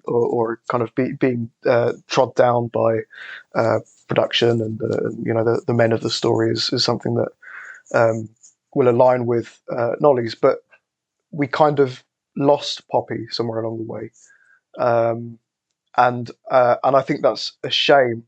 I don't think it's necessarily an indictment or anything. I don't think it's a terrible thing to have done. But I think it is rather a thoughtless one. Yeah, I think outside of that little last scene we get of her where she doesn't get her scripts for next week and we realise that, she has the next victim of the machine or whatever. I think she sort of falls victim to something that I think quite a few of the side characters kind of do, which I think the characters who aren't Nolly are sort of sometimes just become almost like sort of just like, not like mirrors reflecting Nolly, but like stuff that are almost just there to kind of say particular things to Nolly. They feel a bit shallow, I think, in some cases. Like some of the other Crossroads cast members, the way they act. There's that whole scene in the first episode near the end where Nolly isn't on screen. It's just the Crossroads cast members like standing around on set waiting for her to come back, and they start this strange dialogue where RTD is sort of writing them as if they were like becoming a real Crossroads episode, and they start talking to each other like they're Crossroads characters, dramatic plot lines, and like it's a plot line on the show, and the camera crew are filming them, and the guy says, "Whoa, this is like the best episode ever." Yeah, and I felt that kind of sort of summarized what I felt was kind of a bit strange about how those characters were handled, because it's sort of they kind of lose any sort of real sense to them as a character for that scene, so that the vague kind of flimsy meta premise of it can kind of be executed, which is that, okay, RTD wants to write it like it was a real Crossroads plotline, how funny. And I felt that kind of throughout the show, kind of the side characters were sort of like Poppy, kind of getting a bit of a two-dimensional treatment, I think, just to sort of like shore up Nolly's central storyline. And maybe that is just an inevitable kind of feature of sort of biopic kind of hagiographic stories like this. But it did strike me as a little bit, from a writer who is often very empathetic and compassionate, well, to some people, I felt it was maybe a little bit of a letdown. I was surprised by that line that you gave. My mum says that I'm representing the black community. That kind of feels quite contemporaneous to us statement. It feels like a 2023 so almost corporate speak way of presenting representation in media, and so to give her that line in the 80s and not sort of a more human line of dialogue that I would associate with RTD was quite surprising. I don't know, because I know the actress on Star Trek, the original series, spoke in similar ways of when she was on that show, because she was a black woman on a big sci-fi show in a time where that wasn't so common. Pretty sure I heard her speak in a pretty similar way. Yeah, I think there is a nugget of reality there This is not to say at all that's not something that would have been at the forefront of a character's mind and something that should be addressed by RTD. But I just think that... You mean her saying it to a white woman felt weird? No, I don't even mean that. I mean the specific phrase, the specific term. He says, or she says, representing the black community, and I just thought that it kind of cheapens the idea that that I don't believe it. I don't buy it because it doesn't feel like a very human thing to say, and certainly not in the 80s. So it felt a bit like, I don't know. I mean, I can't speculate on what the thinking was, but it kind of felt a bit like he realised that maybe he should say something about that, or somebody told him you should say something about that, and then he just kind of shoehorned in representing the black community into the script, rather than saying something about growing up in a black family and wanting more black faces in TV or something. It's just a very pithy way to include it's like it's a cheap nod to representation rather than true representation. That's kind of what I'm getting. I think pithy is probably a good word to describe like stuff like that, and kind of some of the ways that kind of maybe the side characters sort of handled in general, with like little bits and pieces like that kind of in there, sort of like surrounding Nolly, but not necessarily like hugely like valued in and of themselves. I kind of suspected that that Poppy's story would run alongside Nolly's and address her womanhood, but also her blackness. And all we got was, I'm representing the black community, and then we didn't really see her again. I think it's kind of a two-pronged thing. Like, I might well be wrong. My assumption was Poppy as a character might exist to an extent. I mean, you'd need this kind of newcomer character anyway to kind of enter into the show. I think this character would have existed however Russell made the show. But I also think, as an amalgamation or not an actual character from the show, Russell was probably pretty aware that the show is really white. Yeah. And he probably wanted a character who was not white to kind of put into the show. And so, that makes sense and is good, but it's kind of that two-pronged thing that, well, she has to get out of the way when the show gets into the actual important Crossroads stuff, like the fire and then the Venice return and everything. So it's kind of... Well, I don't know, does she? Does she have to get out of the way? Well, it's the thing where you introduce... something for representation, and then it's like in the critical moments you take it away because you can't. It's there to be there, but when the chips go down, why do you think that she? I mean, I don't think that this story needed to remove Poppy from it. I think you could have told the story with Poppy equally as present as Nolly. I mean, I'm not saying that necessarily you should, but I don't think that she needed to go anywhere. I think it's lazy and cheap to introduce her and have that, as I say, that pithy line about her blackness, and then kind of say, right, well, that's that. I've done my duty. I've done my bit. I've done my representation for the show, and we don't see her again. And there's nothing. Yeah, there's nothing else that we see of Poppy really, which I think is really unfortunate, and I don't think it's necessary at all. The fire episodes and then the Venice return are more iconic than a regular Crossroads episode. There's stuff people actually remember, or there's actual people still look at the photos of or whatever. I wonder if he didn't want Poppy in there because then it's a hey, she wasn't there thing, and then it becomes like a argument or everything. Or am I being way too charitable there? I think that would be dreadful reasoning. I think that would be even worse reasoning to not include her because, hey, there are no black people in this. I think that would be awful. I think the basic structure of the show basically, and the nature of what the show is and the story the story the show is actually trying to tell, is actually interesting. RTD is interested in telling Nolly's story, and I think he did not want to actually take it upon himself to try and introduce like a subplot about an original character chronicling the experiences of like these lower, like less experienced, kind of like newer, younger actors trying to make their way in the industry, because that would probably have been more interesting. Like, absolutely, the version of the show that you're kind of like describing, the hypothetical, kind of more fictionalized version, kind of paralleling different like strata of society, like super interesting. But I think it's just not what RTD was interested in writing, and I think he created a problem for himself in needing to introduce a character like this who could have been very interesting, but sort of into a show where it sort of like bars her by nature of this being this hagiography of this real actor, is kind of putting her in this position where like this other new original character can't really matter.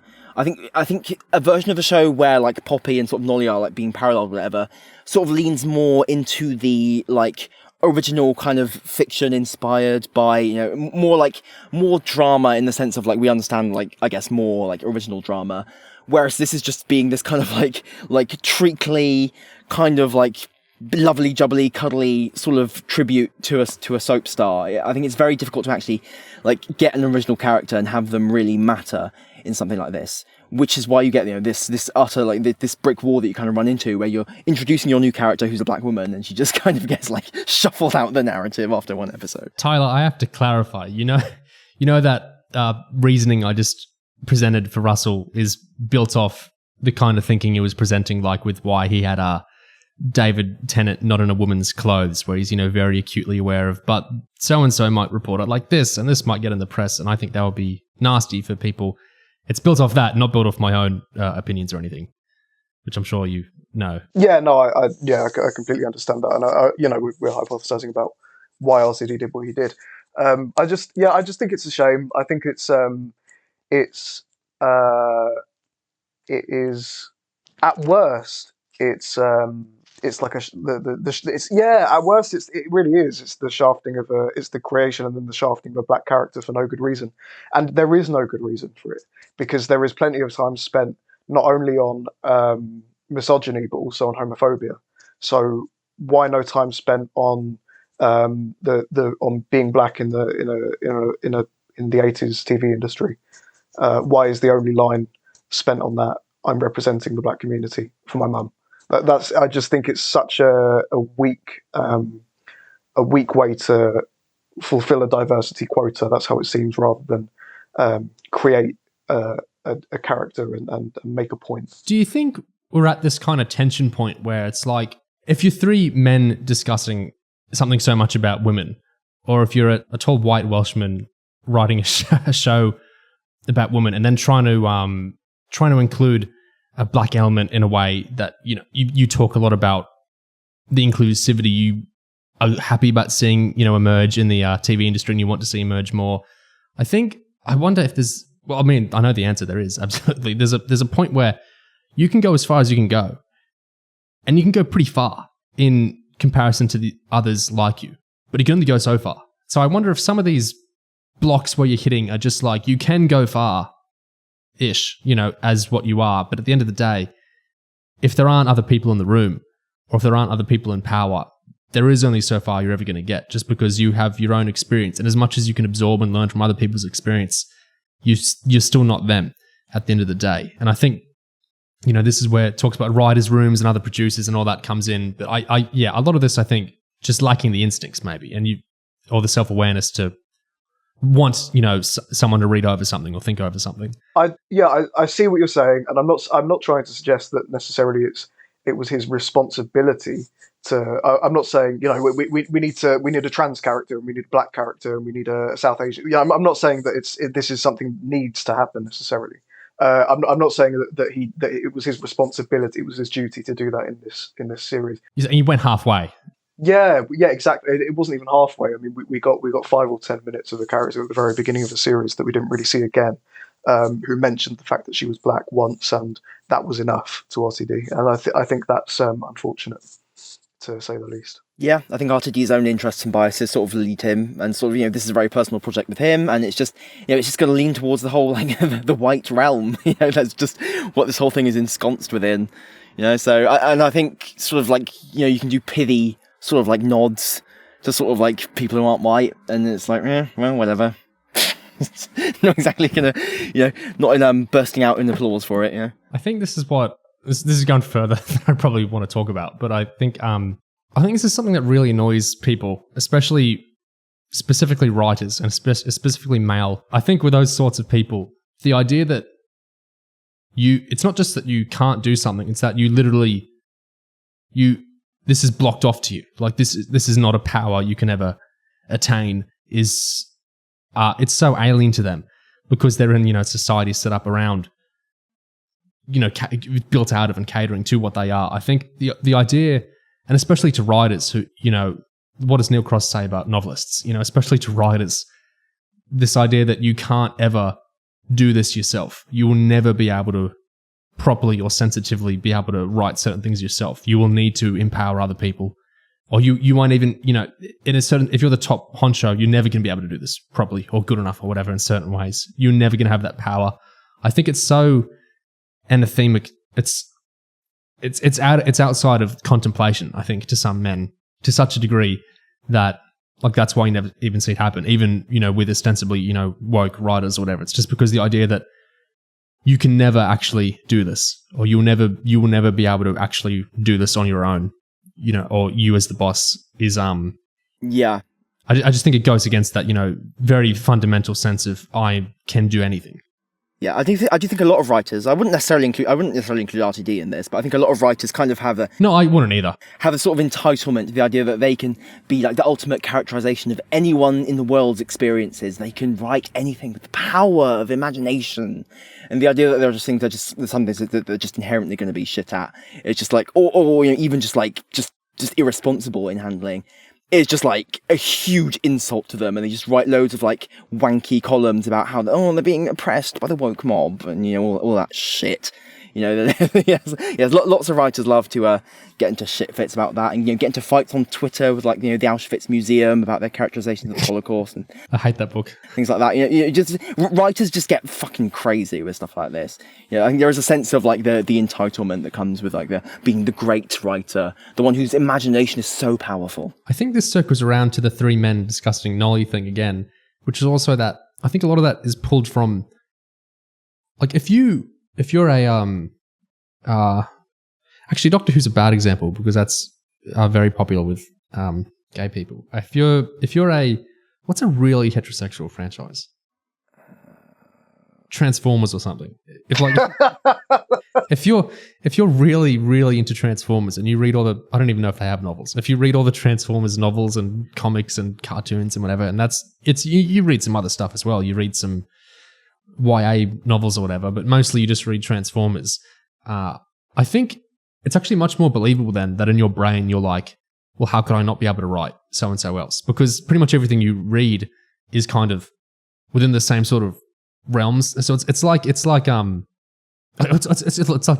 isn't it? If you can't conceive of, a black voice or a feminine voice telling a story, then your brain can't conceive of, I can't do that, because you don't even know what it looks like. Yeah, exactly. All you can see like, I don't know if palette swaps is the right term here, but all you can see is like the, switching the pronouns of the story. So I also wonder if, but it's funny for RTD because his huge thing is he consumes an insane amount of television, which means he is exposed to so many different perspectives. So I guess you would think he would have more awareness in some ways because he watches. Although I would say there are limits to that, of course. Given the TV he consumes is the TV that gets produced. So there are going to be certain institutional limits on what kind of perspectives are actually expressed through that TV, and are thus consumed by RTD in the end of the day. Maybe just one thing about some writing and gender and stuff. I think RTD kind of gives Nolly in the show kind of these monologues about, like, I guess, the role of men in relation to women and how men work, and he kind of makes her sort of like a mouthpiece for what I guess is sort of his own view in a way, but is nonetheless a man's view, rather than necessarily something she ever necessarily would have like said or articulated herself. And I think there is something kind of interesting and ironic about that. I think like the great sort of like the whole big monologue, like from this woman character about the this controlling nature of men and the way they manipulate and sabotage women, is nonetheless these words being put in her mouth by a man. By a man.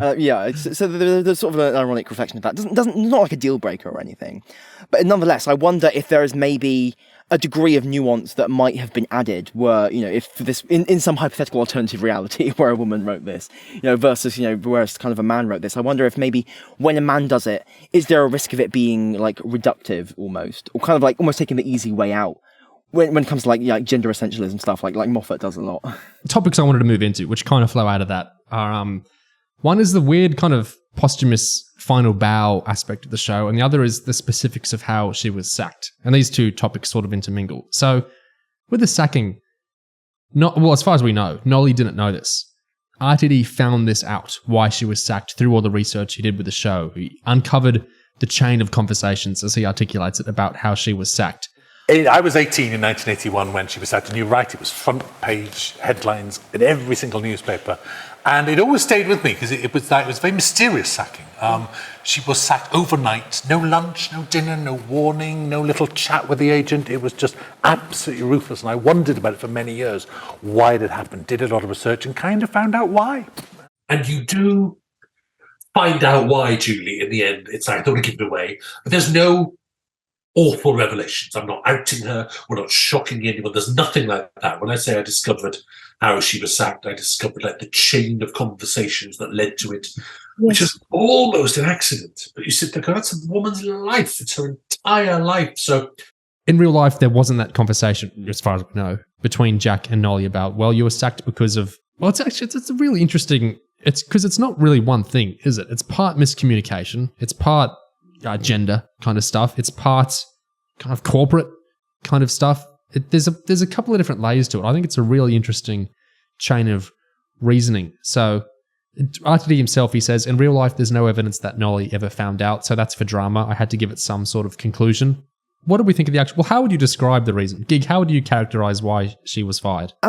It's interesting because in the scene itself, she concludes by saying it was an accident, and she's kind of rattled by that. But I think the way they describe it, it doesn't really seem that accidental to me. Because obviously Jack didn't mean for her to be sacked or whatever.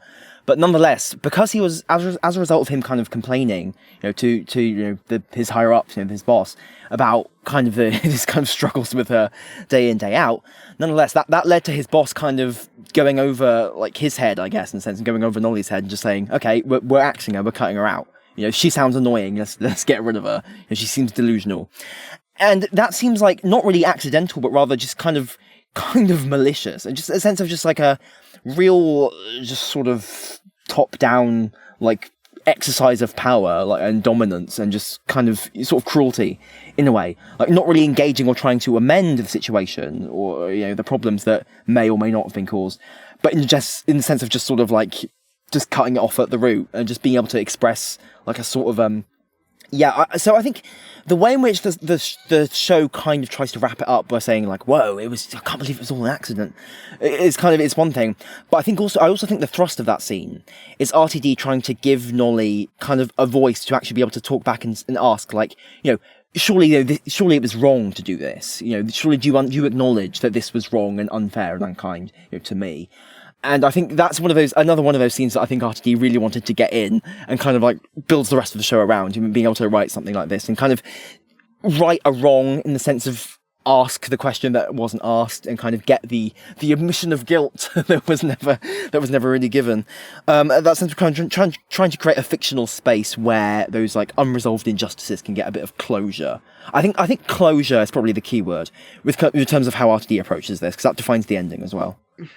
Ultimately, nothing that Jack said to the commissioner wasn't true, which means that maybe there was it wasn't really a miscommunication so much as a communication that he regrets that ever happened in the first place, which means that it wasn't an accident. It was more a case of, like Gig says, kind of like a suit reprimanding a staff member that maybe is a bit too big for their boots, which is not an accident at all. It is a corporate a corporate decision in a male dominated field, and so I mean it's I'm not saying it should never have happened, but I wouldn't have characterized it as an accident necessarily or miscommunication. There's two things I really wanted to ask you both with all this. The first is just something I couldn't fully pass because of not being British. So in the first episode, Nolly changes Poppy's accent. And so on the day the producer comes, Jack's sitting there and Poppy starts saying her lines and he's like, sorry, but Poppy, we did specify a Birmingham accent.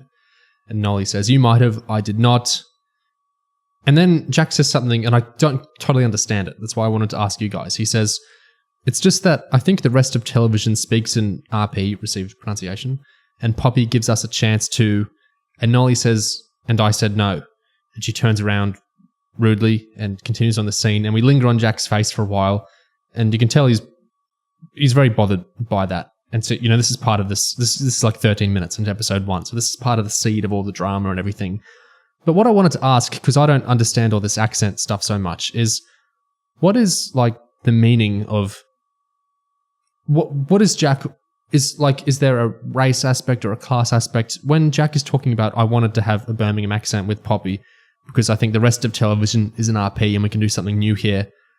Like, what's the deal? Is that a good thing or a bad thing that he was seeking? What is Nolly seeking in opposition to that? Can you guys unpack the difference in opinion they have there?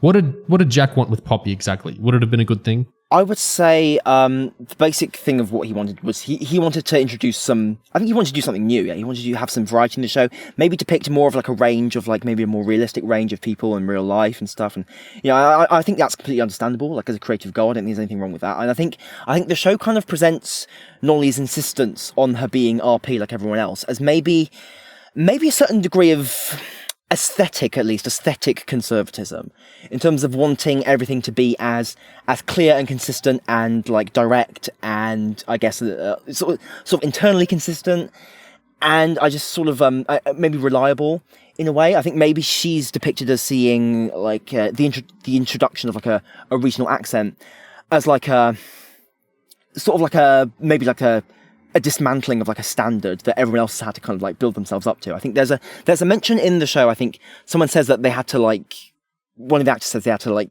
sort of work themselves up like to like being able to do everything in RP, right? And that's something that actors would have had to like kind of sort of reach towards and sort of put a lot of work into. So the idea of just saying like, hey, well, now everyone can come on, even if they aren't doing RP, they can just do whatever like regional accent they want. Obviously, now we see that as like a completely fine, understandable, good thing. But I think there is maybe a class element and like just sort of like an older generation of like staff and actors kind of element to thinking that it should be preserved as RP everywhere. There's a parallel to Gatus's generational gay thing, isn't there, as well? That, it's like, but with him, I think he sees more of it's a good thing, that the younger ones than me can be free than me. But with Nolly, like with the accents, it's like, this is a bad thing. They should be sticking to I don't know what the optics of what I'm unpacking there are. But Tyler, what do you think of all the accent stuff? Nolly's opinion on it is sort of, it's demonstrative of her righteousness over, she says something like, having grown up working class or whatever and grown up with an accent, and maybe she saying that she didn't grow up with an accent because her mother didn't let her, and her mother had an RP accent as well, and so the Birmingham, the sort of the with its working class stigmas accent never rubbed off on her, and she wouldn't allow it to infect, it seemed. That's what it kind of came off as to me. She wouldn't allow the working class accent to infect her RP show. That's kind of all there is to say about it. I think it's kind of that it's that regional accents are for the working class masses, and RP is for the elite and the if not Londoners, then people who have pulled themselves up by the bootstraps, kind of thing. Yeah, it's like a point of pride, isn't it? This idea of like being sort of self-constructed, self-made, and being able to speak in this incredibly like precise sort of diction, rather than just being a sort of like almost like sort of supposedly unrefined kind of masses kind of thing. Yeah. Tell me if this is a reach. I think there's a somewhat similar thing. The acting method isn't. I'll explain what I'm talking about. Like these days, people watch a lot of stuff with subtitles, right? Part of the reason for that is because it's not just an audio thing. It's not just to do with volume or mixing or whatever. It's because actors, this isn't new, of course, but actors speak pretty quietly in lots of stuff now.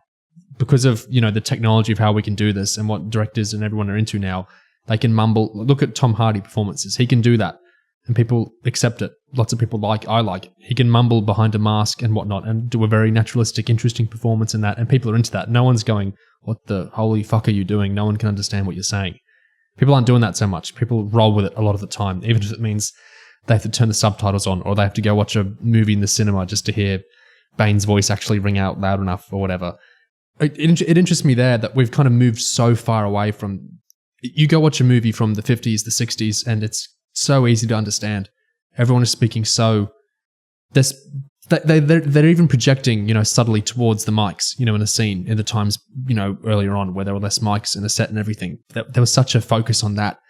And, we've moved away from that as technology has changed and acting methods have changed. It's just interesting to think about all these things that shift in terms of performance that you might not think about consciously at the front of your head so much, but that must have been a huge deal for actors in transitional periods like this. I think it's really super interesting. Yeah, I mean, you see now, even today, someone with like a very strong Scottish accent comes on a TV show like Doctor Who, and this was discourse about, I can't understand them. Yeah. If you imagine how fatal that would have been for a show, like when there are only 3 channels and it's like everyone is watching this, there aren't the convenient little subtitle button here. I watched an interview with Robbie Coltrane recently, who obviously was Scottish, and he said that I can't remember what series he was talking about. It wasn't Cracker. It was another late 80s, early 90s series that he did, and he said that when he lived in London, he would get people approaching him on the street, and he said that if they were posh, if they were, had RP accents and sort of lived in kind of central London and were part of the metropolitan elite, they would often say they couldn't understand what he was saying. But he said that he lived in East London, and so whenever he was approached by a working class East Londoner, they would not refer to anything about not being able to understand him. In fact, they would just heap praise on the series, and he always got the impression that they understood fine.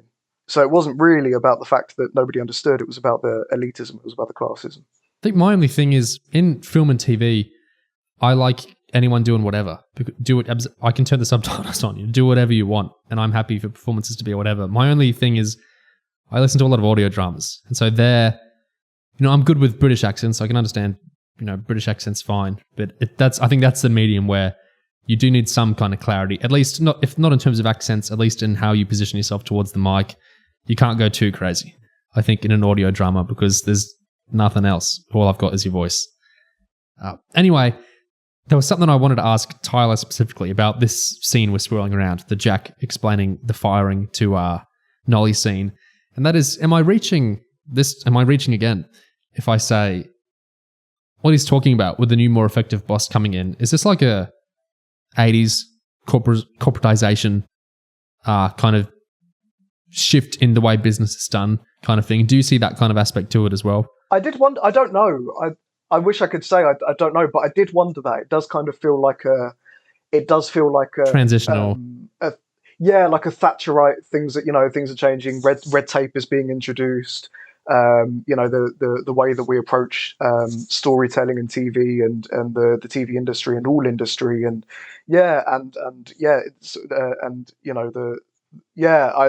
do think that I don't know whether no, actually that's not right at all, because RTD lived in that time and he worked in the industry in that time, so he would have been consciously aware of this kind of thing. So I'm not I wish I could say that I was certain, but it certainly rings Thatcher.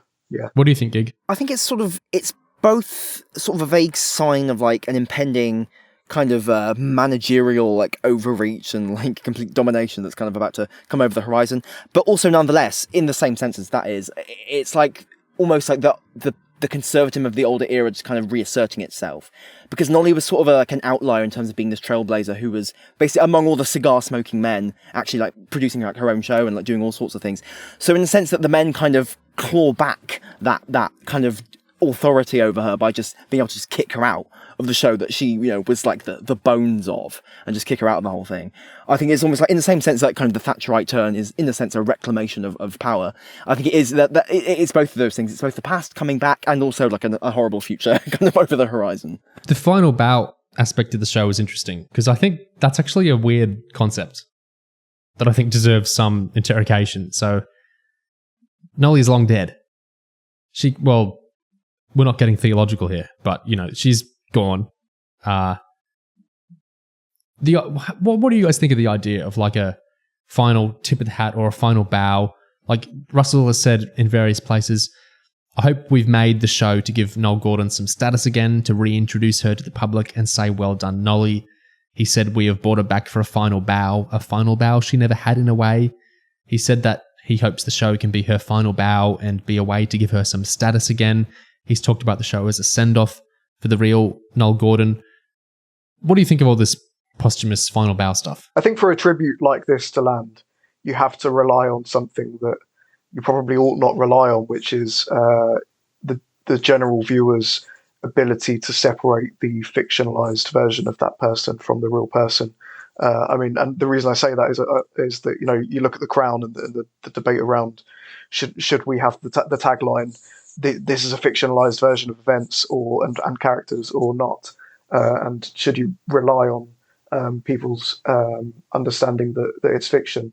And I can tell you with 100% certainty that you shouldn't rely on people's understanding that it's fiction, because I've had many conversations with people suspecting that certain things, certain fictionalized characters who are versions of real people are real, and that some of the stories that are told are true to life. And I think that's a shame.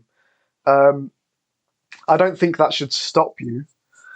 And I think that there is a way to do this kind of story that is respectful to the person and their friends and the living friends and family.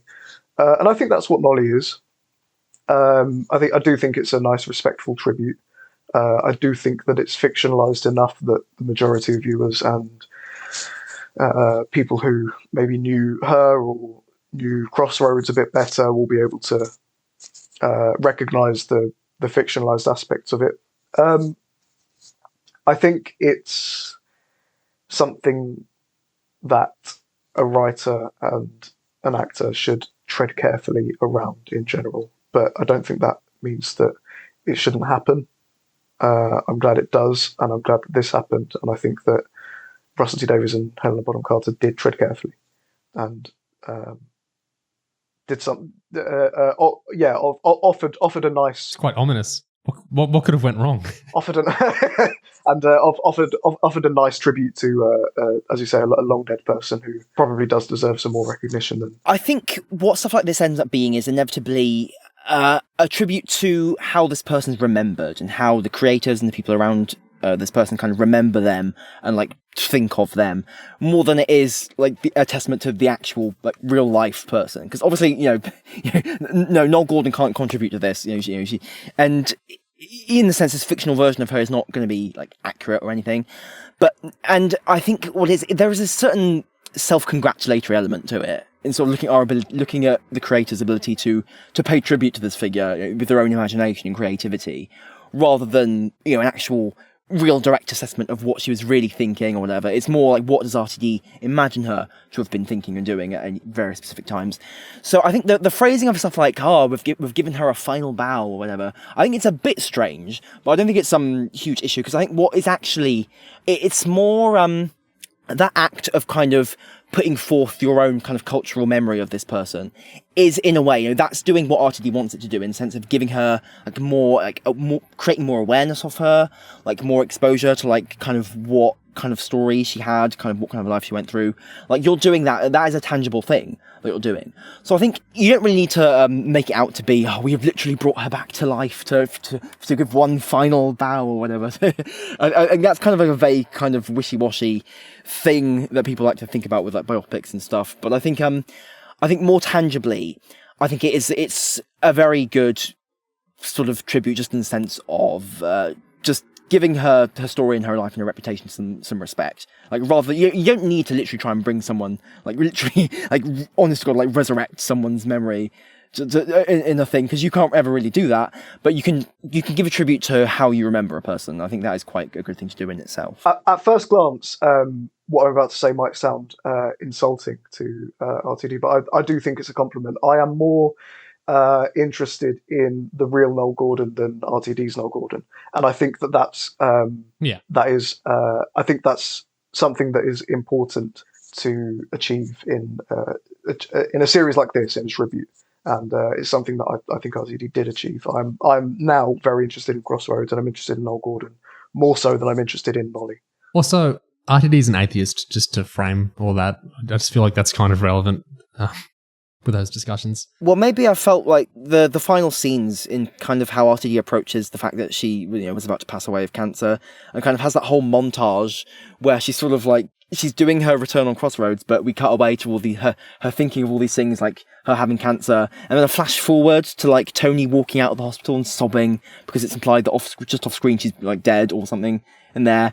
I felt it's one of those things I think you get with RTD sometimes, which is just like, a real maxing up of like sort of bittersweetness, kind of tragicness melded in with sort of heartwarmingness and sort of like melancholy, kind of looking back, but also like remembering the smiles. And I think the sort of the weird fatalism of it, having like this very visceral kind of depiction of her like struggling with her cancer and stuff, like kind of intercut with her kind of like being clapped by everyone on Crossroads. I think there's something that comes off that I feel maybe just personally for me, maybe feels kind of weirdly tonally sort of blended together within that. Like, or it's almost like they don't quite want to acknowledge her death, but they kind of feel they have to do it and kind of shove it in there anyway, because it would be like feel incomplete without it, if you see what I mean. I think this comes more into discussions about the Second Coming and some Doctor Who, but RTD's got a really interesting,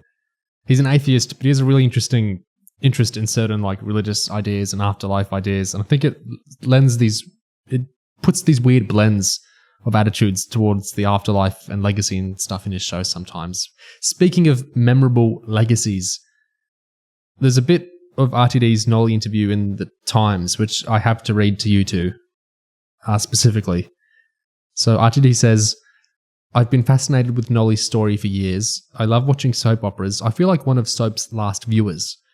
Nolly was ousted cruelly in 1981 and never knew why, so it's got a thriller plot.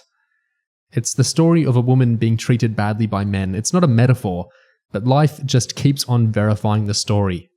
Like Liz Truss, for instance." Interesting sort of take there. I mean, given that Liz Truss is mounting a comeback as we speak.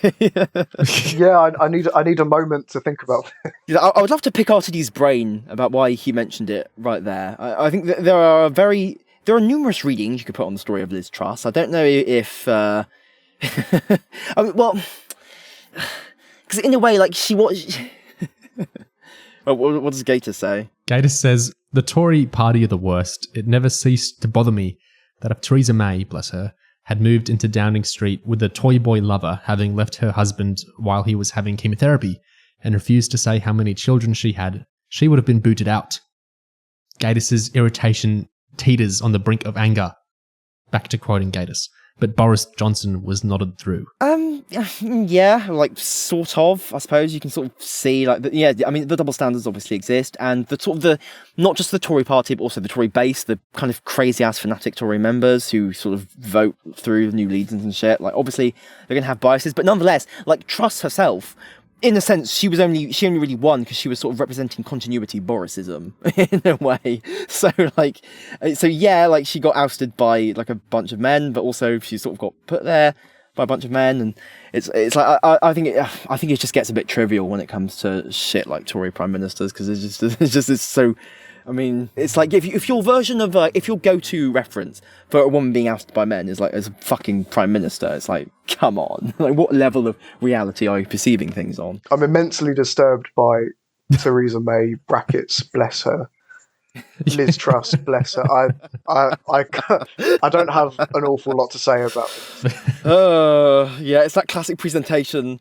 You know, the most cruel kind of psychopathic authoritarian freaks are always reframed as cuddly. These innocent, poor little cinnamon roll kind of figures.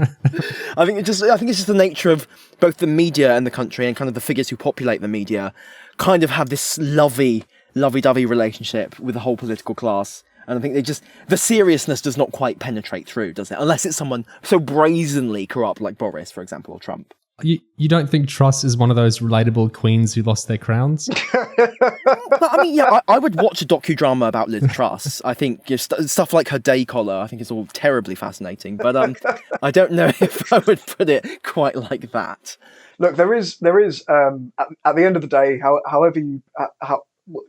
whatever sway you put on it, there is a degree of misogyny that existed in Liz Truss's ousting, and there was in Theresa May's too, and I suppose that RTD and Mark Gatiss as Gen X gay male writers have more of an interest in the human and the experiences of women than they do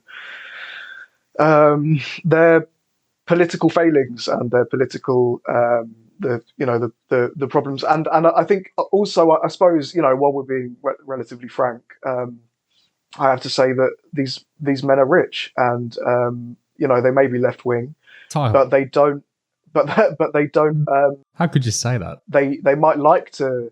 They might like to believe that they are in tune with the working class and the problems of the working class, but ultimately they are not.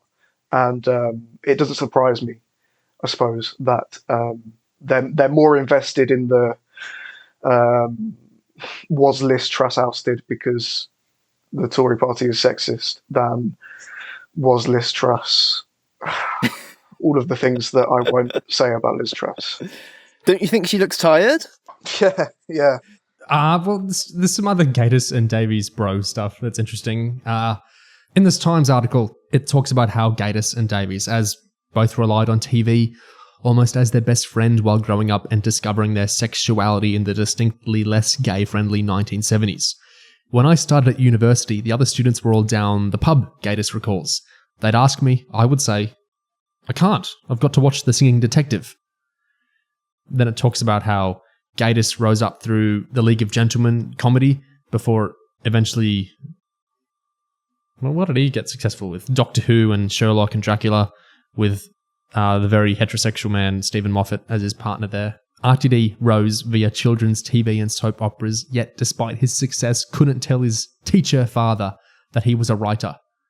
He thought I had an office job at Granada, Russell says. He went to the grave not knowing that I'd given up a safe job to become a writer. Don't, Gatiss says. My brother-in-law, who has known me since 1989, quite recently said, do you write the bits in between when they're talking? Gatiss and Davies might be nostalgic about the days when television had only 3 channels, but they adore change.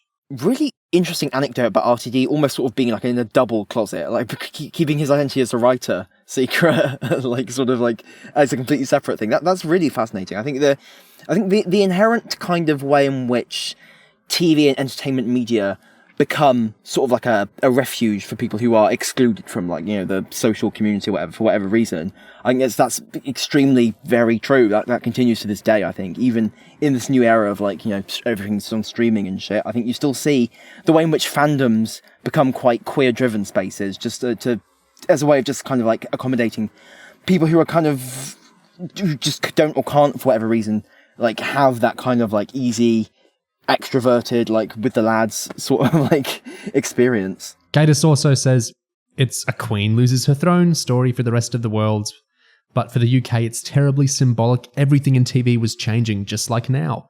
Channel 4 was coming, regional accents were coming, new soaps were coming. People think TV is trivial, but that was the changing of an era socially, and Nolly felt part of that. It's true, Davies says. Look, I'm staying in Swansea, near where I grew up. I'm like the local gay. I have a chat with the old lady, with the sexy young barista, with Molly on the corner, stuff like that. When I was 16, all the kids would get drunk and hang out near there, and it was inconceivable that I could have walked around being openly gay. You must never take that for granted, and these television shows were a very, very big part of that. We have seen the change that could be made. We live the change that could be made. That's why I'm optimistic. Television can make things better, and the teenagers making new forms of it are going to change it all over again. I can't wait. I think that sort of sums up, I think, RTD. I guess, like, his outlook and his approach to his career. I think just, like, that belief, having seen the way in which sort of TV's ability to kind of, like, negotiate conversations and stuff kind of has sort of a ripple effect on society. I think his belief that television can do good is sort of like a big motivator for him, for, like, just like a lot. I think you can understand a lot about RTD through that sort of, like, prism. I think, he's a really interesting figure. Does Tyler still hate him? No, not at all. No, not at all. It's very interesting to think of 20th century TV production, very much in Britain, very much in the paradigm that shows weren't made to be shown again. Exactly. Like, they were made, international broadcasting and whatnot, yeah, getting sent to Egypt and Australia and everything like that, sure. But the idea of, like, a kind of constant, this is going to be seen forever. And the idea of this is going to be seen in the home, this is going to be purchased to be viewed in the home, that was light years away, if in common consciousness or anything. So I think how shows were made back then is really interesting in that kind of sense in Britain. It's got to be said, it was a cheap soap opera, and it was the cheapest. It was genuinely underfunded. It was not supported by management. It just ran kind of on automatic pilot. RTD's talked about how Nolly would argue upwards a lot. RTD thinks it's important because, like, as all the cast testimonies in that Real Nolly documentary say, Nolly was very professional and she really cared about the show. Like, she was always trying to punch up the scripts and punch up everything, punch up the production. She was really invested in making the show well. And there's that kind of contradiction almost of, like, many people seemed, I'm not saying the show was crap, but many people in their view were self-aware about the show being crap, including, people working on it and, probably to an extent, some people watching it. I'm not saying Crossroads is crap. I'm saying lots of people thought it was. And yet all this effort's getting put into it, especially from this kind of, Nolly wasn't, the producer like Jack was, and she wasn't the writer. Well, she was kind of a writer, but she was still a figure kind of steering the ship in lots of ways. Jack, Nolly, these arguments with the producers, that's how the show worked. The show needed strong leadership. She was famously very opinionated. She certainly, behind the scenes, told them what she thought. It's how the show got on air. It's what she would say. The hard work, the muscle and the sweat and the salt that you need to get that stuff done. There's no mucking about on a show like that. And so it needed leadership. It needed leading from the front. The bosses at the top wanted to get rid of Crossroads. They saw it as sort of slightly, demeaning for them. They wanted to be a bit more serious than that. All this stuff makes me think of Doctor Who, especially the 20th century production of it, especially in the 60s and 70s, and also RTD's own running of the ship. First running of the ship anyway. I think of when RTD's talking about, he's kind of defending the tough, strong leadership of the show. He's saying it needed that kind of vision, it needed that strong leadership. It makes me think of him running Doctor Who. And when there's all this stuff about the show is churned out so quickly and it has that strong leadership going on and all these kind of arguments and the kind of network resenting it, that made me think so much of Classic Who and, how Classic Who was kind of put on holds and kind of cancelled, towards the end of its run, and how it was just outside of the stratosphere of thinking that this stuff could be done for home media and, people would come back to it forever. Yeah, all that stuff I thought was really interesting as just part of British television and, my frame of reference there. What do you guys think of all that stuff? You do have that basic parallel of William Hartnell being like the archetypal guy who was shuffled out of his own show, that he was kind of built around him. Whereas, Crossroads, however, didn't regenerate Meg or have a new strategy for itself. It was almost like I think it was just kind of serving such a different kind of role and kind of viewed so differently. It kind of is a completely different story. I think it's there is a certain degree of irony, I think, in RTD kind of praising this headstrong central lead figure, given how quickly he alienated Christopher Eccleston from his own running of the show in 2005. But, that's none of my business. I hadn't really drawn some of the connections that you had, but I hadn't drawn the one that you just mentioned about Arnold. But very, very interesting, and you can see how RTD's love of Doctor Who tracks onto his love of Crossroads. I'm not demeaning Doctor Who at all. Absolutely. I'm the last person to do that. But this kind of, it's not a mystery, but the sense Nolly was putting so much effort into this show that she knew was very rickety and was very cheap. And the other cast weren't, respecting in lots of ways. And it was a joke to a lot of people, on, making it and watching it in lots of ways. And yet she's putting this gargantuan amount of effort into it. I wonder, on that Graham Norton episode about where RTD and Helena Bonham Carter were guests because of Nolly, RTD recalls an old anecdote with Graham Norton. You see? No, because you're be in one of them. Oh, yes. That's the famous. Because you're back in the world of Doctor Who. I'm back. I love it. I love it so much I couldn't stay. Don't tell me off. No, I'm not telling you off. You once interviewed me about Doctor Who and his eyes glazed over and he took a deep breath and then he took this deep sigh and you went, that's all very well, but can't you write something real? I'm a guest. Great. It was the radio. I was relaxed. I was probably hungover. And I think, especially off the back of It's a Sin and stuff like that, RTD is so successful and so good at these shows that are more humany-woomany, I guess we could say, if we're going to be Stephen Moffat-ish about it. He's so good at that sort of thing. And yet, as we've seen with him coming back to showrun Doctor Who again, which he says he's going to do for a good few years, I feel like there's the same, almost a similar kind of thing going on here, where we kind of question these immensely skilled, talented writer, production type people. What do you think is making them put all this energy into these shows that a lot of people see as rickety and see as a joke? Why did Nolly do it, and why does Russell do it? I think it's not about the people who see it as, rickety and crap. It's about the people who love it. And I think RTD certainly tries to communicate that with Nolly in that scene with the bus where she's surrounded by all those women who love the show and who watch it all the time and who completely recognize everything from it and all the virtues of it and the things that speak to them about it. I think there is a connection illustrated in that scene between Nolly and those viewers, and I think the idea is that she puts that level of passion into it because she knows it is important to people and that people love it, and that it's a defining thing in a way. Something else the show stresses that she was the first woman on colour television or whatever, and I think this idea of having a role that is so definitive within culture and kind of having such an impact, I think that's presented as something that's really important to her. And I think it relates to RTD and Doctor Who as well. Because, obviously not just RTD loving Doctor Who himself as an old fan of it, but also I think just having an awareness of just how huge of an impact it makes to so many people who just become obsessed with it. And I think just being able to have that kind of sway over something which in some ways is his baby, I think sort of the revival of Doctor Who is RTD's baby in some ways. And I think maybe for Nolly, maybe Crossroads is kind of also her baby. Obviously, she didn't write it, but she was so central to it. It's something that she had shaped to such a degree. I think anything that you have that level of kind of figurative ownership over, you're gonna, I think, have some emotional investment in the quality of. When I say gestation period, what am I talking about?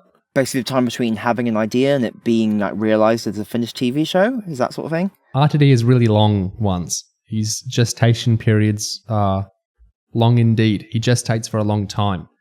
It's a Sin brewed around for a long time.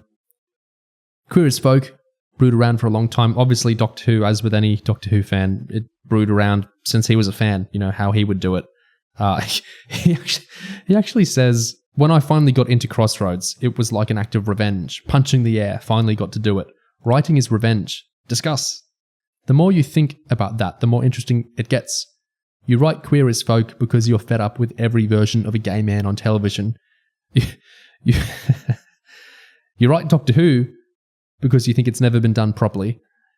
And now you're doing Nolly because you want to bring a bit of class back to an old soap. Is it revenge? ... question mark. And then he says, how Nolly is an unusual idea to get commissioned. It's a Sin was so successful. It's one of those rare moments in your life where you stand a chance of getting things made. And then the interviewer with GQ is like, but you've had such a conveyor belt of hits. Russell says, they're not though. Years and years die to death. GQ goes, but Years and Years won awards. And Russell says, it didn't win any awards. It wasn't nominated for any awards. It wasn't nominated for a single BAFTA. Go and check. It wasn't even nominated in the National Television Awards for Best New Drama. Never mind Best Drama. It wasn't even on the long list. We asked and they said, we're really sorry, but we've got a threshold for viewing figures, and you fall underneath it. We went under 1 million viewers on Years and Years. It was phenomenally unsuccessful. Genuinely. Not nominated for anything. Ever. I think it won something in France. So, first of all, I think that's really interesting. I just assumed Years and Years was more successful than it was. And it makes me think, what do you think Nolly's afterlife is going to be as well? What do you guys think of all that? Well, that's really curious because I also assumed that. I guess this is because I surround myself with other Russell T Davies fans, and I've got people that I know to watch Years and Years, so I kind of know. In my own social circle, I know people that have seen the show and love the show. So I just kind of thought, I guess, I applied that on a grander scale, but I guess that's not true. Yeah, I suppose given my misunderstanding of the perception of Years and Years in the public consciousness, I don't know. I'm not at liberty to say what Nolly will do. My expectation is that it will be as fleeting as Crossroads itself was, and it will exist in its moment and be viewed and then not be viewed again. But who's to say? Not me. I think the fact it's got a biggish star kind of in the lead role, doing a sort of awards baity kind of performance and sort of like being at the center of the whole thing, going through a whole arc. I think that might work in its favor in terms of popularity. But then, you've got the fact that it's sort of, it's about an old soap, and I don't know, like maybe it will be successful, maybe it will be really praised and stuff, maybe it won't. There's sort of, I think most of the reviews for it have been really positive. I think one or two have been kind of like, this is too saccharine for me, I don't like it. But like, I don't know. But at the same time, I don't think the success of it is going to make a huge difference. Because like, even after this apparent flop of years and years, RTD went on to make It's a Sin, massive success, huge, everyone loves it. So I think like, and it's deserving, honestly, because I think It's a Sin is much better than Years and Years for several reasons.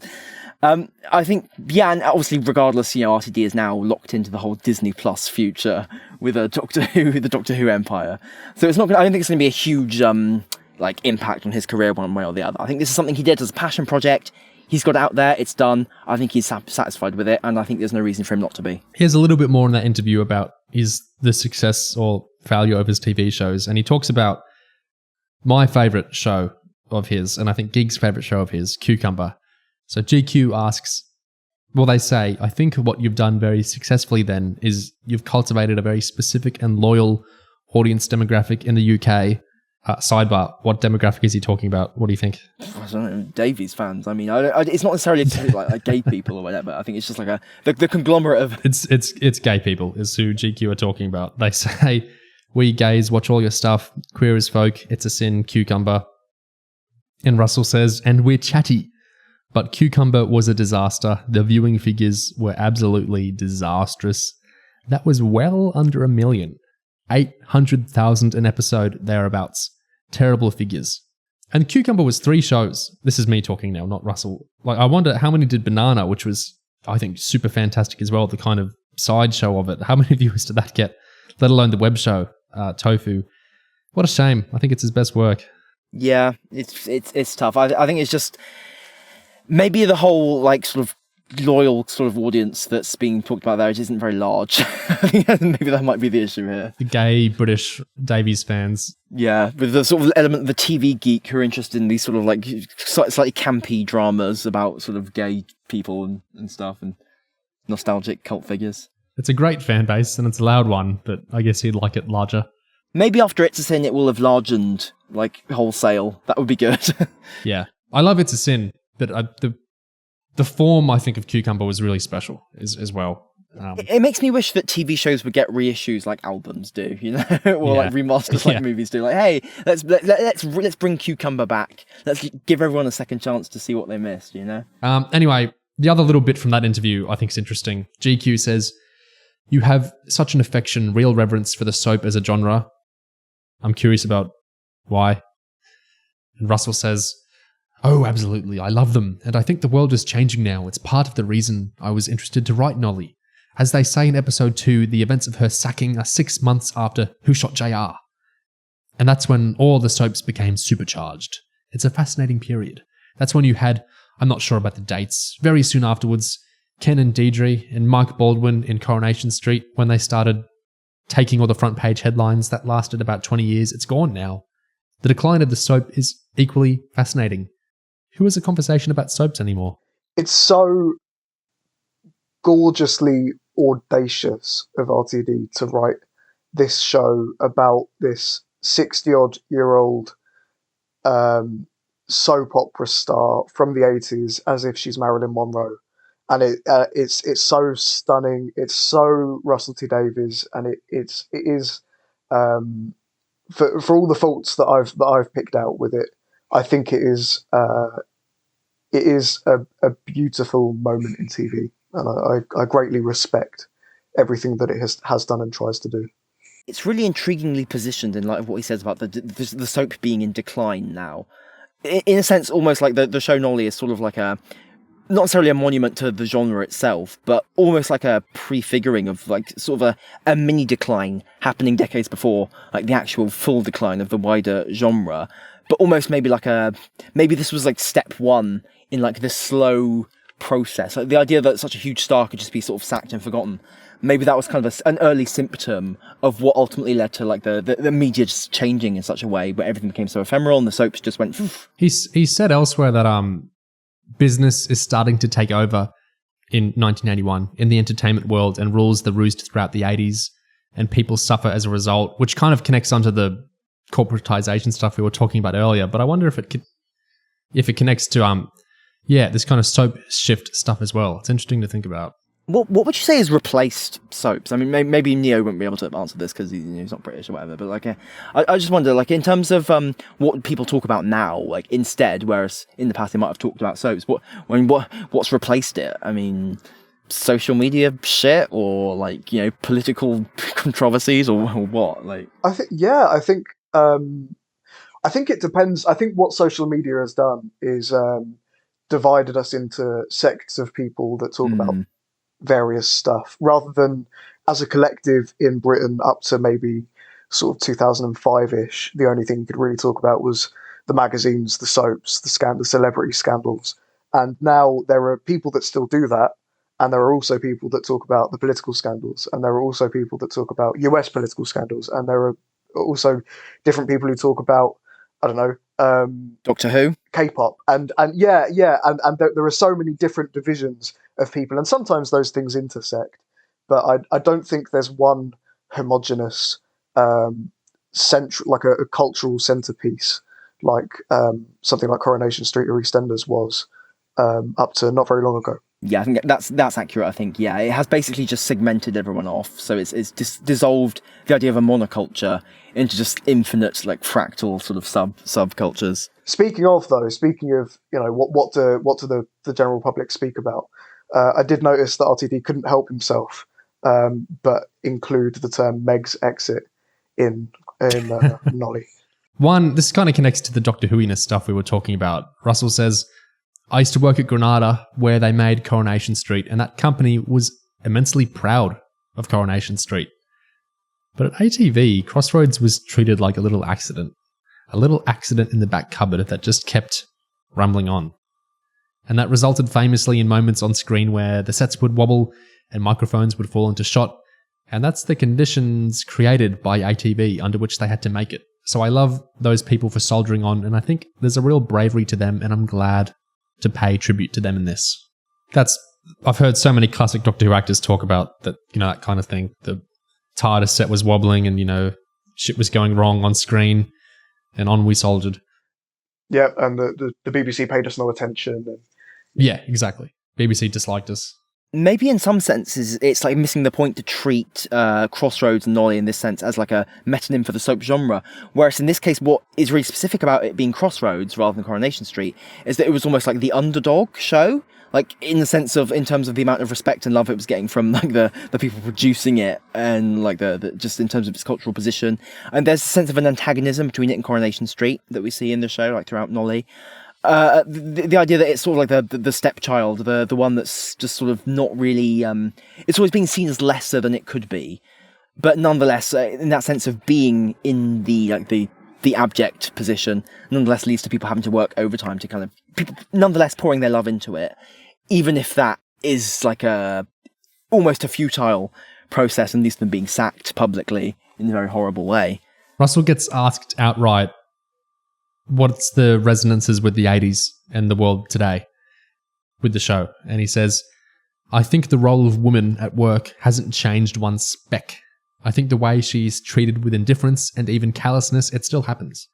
I know we've been through stages of many MeToo stories, with many millions more of those stories to come, but I think that there are... Tyler, you're going to love his phrasing here. I think that there are greater stories beyond that. It's like men don't just treat women badly in terms of sex. Men treat women badly, full stop. I think we're tapping into something far more prevalent, which is simply contempt in the workplace. It deals with the contempt and indifference that men show to women. This is also true of any workplace. Very few of us work on a soap opera, but most of us work in an office with bosses and favourites and enemies and rivalries and arguments and feuds that run on for decades. So I think there's a lot of resonance in that sense. God, that's so awful, isn't it? To downplay sexual harassment as there is a greater cultural evil than that. And I do understand that that the sexual harassment is like I don't even want to use the term offshoot because that is also downplaying it, but it kind of derives from It's an emanation. This this cultural, this kind of systemic misogyny that exists within every industry in contemporary culture. But I think it's so dismissive to step over it and say. I mean, what I've noticed is that in all three instances, if I'm talking about Me Too, he says Me Too, but, and I think that's so demeaning, and he had three opportunities to get that right and didn't.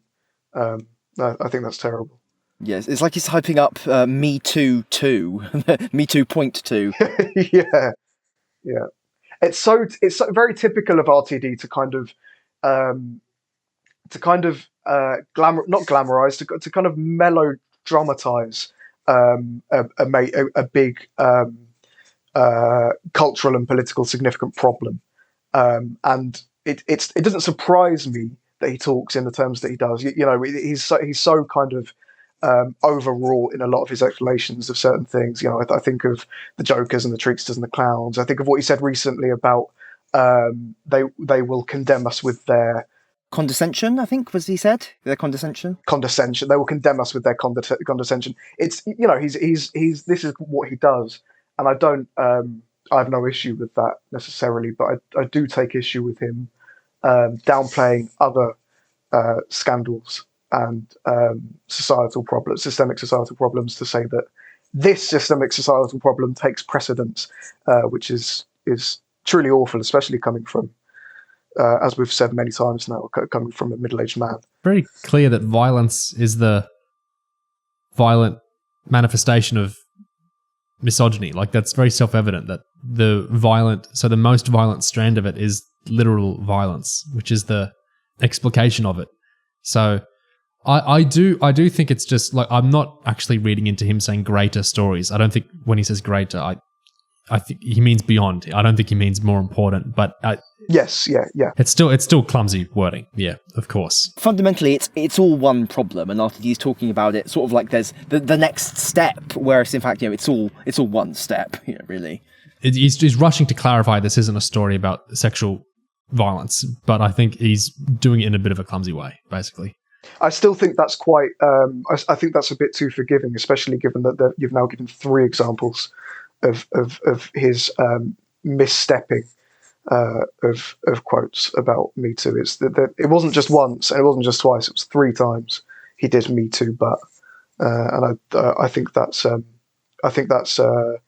don't know. It doesn't say good things to me about the way that he sees sexual harassment in the workplace. And actually coming off that point, we could talk for hours if we chose to about the sexual harassment in his workplace in Doctor Who in 2005 to 2009. This is interesting. You'll like this. It's about Stranger Things. The press kit asks him, Nolly is set... What is that supposed to mean? What an insult. What are you trying to say? Look, I'll say what I'll say. The press kit asks him, Nolly is set over 40 years ago. Its central character is a woman. Is a woman of a certain age. What do you think younger viewers might be able to take from the show? What do you think will resonate with them? RTD says, I'm aware that it's a very niche story, but actually every story is a niche story. The supernatural events in Hawkins in Stranger Things are very niche. No one's ever been to that town. The Crown is niche. None of us belong to the royal family. Every story is a niche. And so with this, you are literally coming to see a classic story of a very powerful person being brought down and the mystery of why and how she survives. This could happen to any of us. We can all have terrible times. I think everyone surely has had a terrible time at work. Everyone has their personal life exposed or under scrutiny at some point, and these days the notion of public humiliation is becoming very prevalent for all of us. One wrong word online and you can have a pile-on. Whether you're a social worker, whether you're a teacher, whether you're a teenager in a bedroom, Nolly went through that before the invention of social media, when the public platform was television. Everyone gets piled on online these days. She was the first. That's an interesting kind of connection he's trying to make there. I don't know if I would say Nolly was cancelled. Well, I suppose she was literally cancelled from her show, but her future appearances on the show were cancelled. But I don't think she was really cancelled in the sense that we would use the term today, like for being problematic. Well, she was problematic to her producers who were annoyed with her, but she wasn't like. If you see, it wasn't like she. I'm not sure how to say it. It just seems a bit strange the way that RTD connects them there. I'm so tired of this banding around of the word cancel and the term cancel culture, and I'm just so sick of it. I don't just mean from people like RTD. I mean online and everywhere. I'm just so tired of X got cancelled and Y got cancelled and this is cancel culture because, and it's just so ridiculous. It's such a nothing term. It's like woke. Yeah, I think basically like a general fixation on how. Oh my God! The public opinion have raked me over the coals for what I tweeted. I think stories like that is just like, God, who gives a fuck? Like, shut up! Like, you have a platform. Like, just. I don't care. Like, fine, yeah, it sucks. Whatever, don't care. I think it just seems a bit strange. The thing is, I think it seems a bit strange to compare a story about a woman being sacked from her job, like without any sort of like engagement with her, by people who had just sort of found her like vaguely sort of annoying and didn't really have like a. Who kind of treated quite unfairly by like people in positions of power over her, with lots of instances where people are kind of getting viewed with scorn by like the wider mass, like populace, if you see what I mean. Like I think there's a difference between like sort of, I guess, a communal thing of like everyone suddenly looking at this person and deciding, wow, we hate this, we hate what you've said and what you've done, versus someone like in a role or in a job or whatever, whose superiors decide that they're going to axe them just on the basis of their own opinions, if you see what I mean. So I don't think it's the same situation. Like, it's not like the Crossroads viewing public all like suddenly decided they hated Nolly and wanted her axed from the show. It's the inverse of that. It's the opposite. Yeah. Yeah. There's a degree of frivolousness with which he talks about Nolly that I'm surprised by with this particular statement, the cancellation statement. I'm surprised at his almost hand-waving discussion of her as being like this, like the image that comes to mind is her as like a John Cleese figure that, you know, she's said and done some pretty awful things and is digging her own grave, and that's really not. I mean, that's not even what his version of the story says. So, yeah, I think there's another among many instances of this, another poor choice of words from Russell. Yes, I think he's reaching to kind of draw parallels there to try and promote it. I have two more things. This is a nice little anecdote. Russell says, there was a very strange moment where I went into rehearsals for the first time and I was late. They were already there. They all knew each other. And I walked in and there they were, the Crossroads characters. And this was even without costume and without makeup. There was Benny and Miss Diane and David Hunter and Barbara Hunter. I had to have a little 20 seconds to myself, sitting in a chair not saying anything because it was quite strange. It was like feeling the ground rock beneath my feet because I genuinely love Crossroads. It's very important to say we never came to take the mickey, that there are no scenes of wobbling walls because that's just silly. That's a cheap stand-up comedian gag. We wanted to do it properly and show the hard work that went into it. It's joyous. I think that sense of recreating the past, sort of bring it to life, sort of before his eyes, I think, is sort of, I guess it's sort of part of the motivation and the appeal behind him kind of creating the show. And I think a lot of that probably might not translate to sort of like younger viewers or people who've never seen or given a shit about Crossroads. But I think that the passion for it is clearly there. I think for many Doctor Who fans, you'll be able to sympathise with this. I find it really sweet, and I'm able to sympathise with it really well because I imagine, I don't know, to pull names out of a hat. Imagine recreating the Troughton Doctor and Jamie and Zoe, and seeing it the way that set and those characters look, and it must be really affirming as a writer. Well, I have one very random, stupid observation, which is that in the second episode, the woman who gives the anecdote about how Nolly kind of drove her like to her wedding or whatever and stuff, and I think she's played by the. That's not going to bring that up. But she's dressed. Does anyone else think she was dressed kind of like RTD? She had that hairstyle that just reminded me a lot of RTD as a young man. She had glasses. I was like, whoa. I'm just wondering, I wonder if there's any point in the show where RTD might have almost almost. This is such a stupid point. I just wonder, is there like almost a surrogate for RTD floating around anywhere, like aesthetically or narratively? Well, I mean, I suppose, yeah, because we were talking earlier about the way that Nolly overtakes production of Crossroads with her view of how the show ought to be better in mind. That's what we were saying. That's what we were mapping onto RTD's takeover of Doctor Who, doing it the right way in his words, or whatever it was exactly that he said. So yeah, I think there is. I think he can empathise with her for various reasons. Yeah. So I want to wrap around now. We're winding towards our ending. I want to wrap around to how RTD wraps around all this stuff in that Guardian interview about Nolly. So earlier I talked about his experience seeing Crossroads axed after he was about to become a Crossroads writer. And so coming off that, he says, "It was a funny old time, the mid-80s. In those same months, I was offered a job as a play school presenter and as a cartoonist for the Sunday Sport. But Crossroads had lit the fuse. That electric typewriter worked.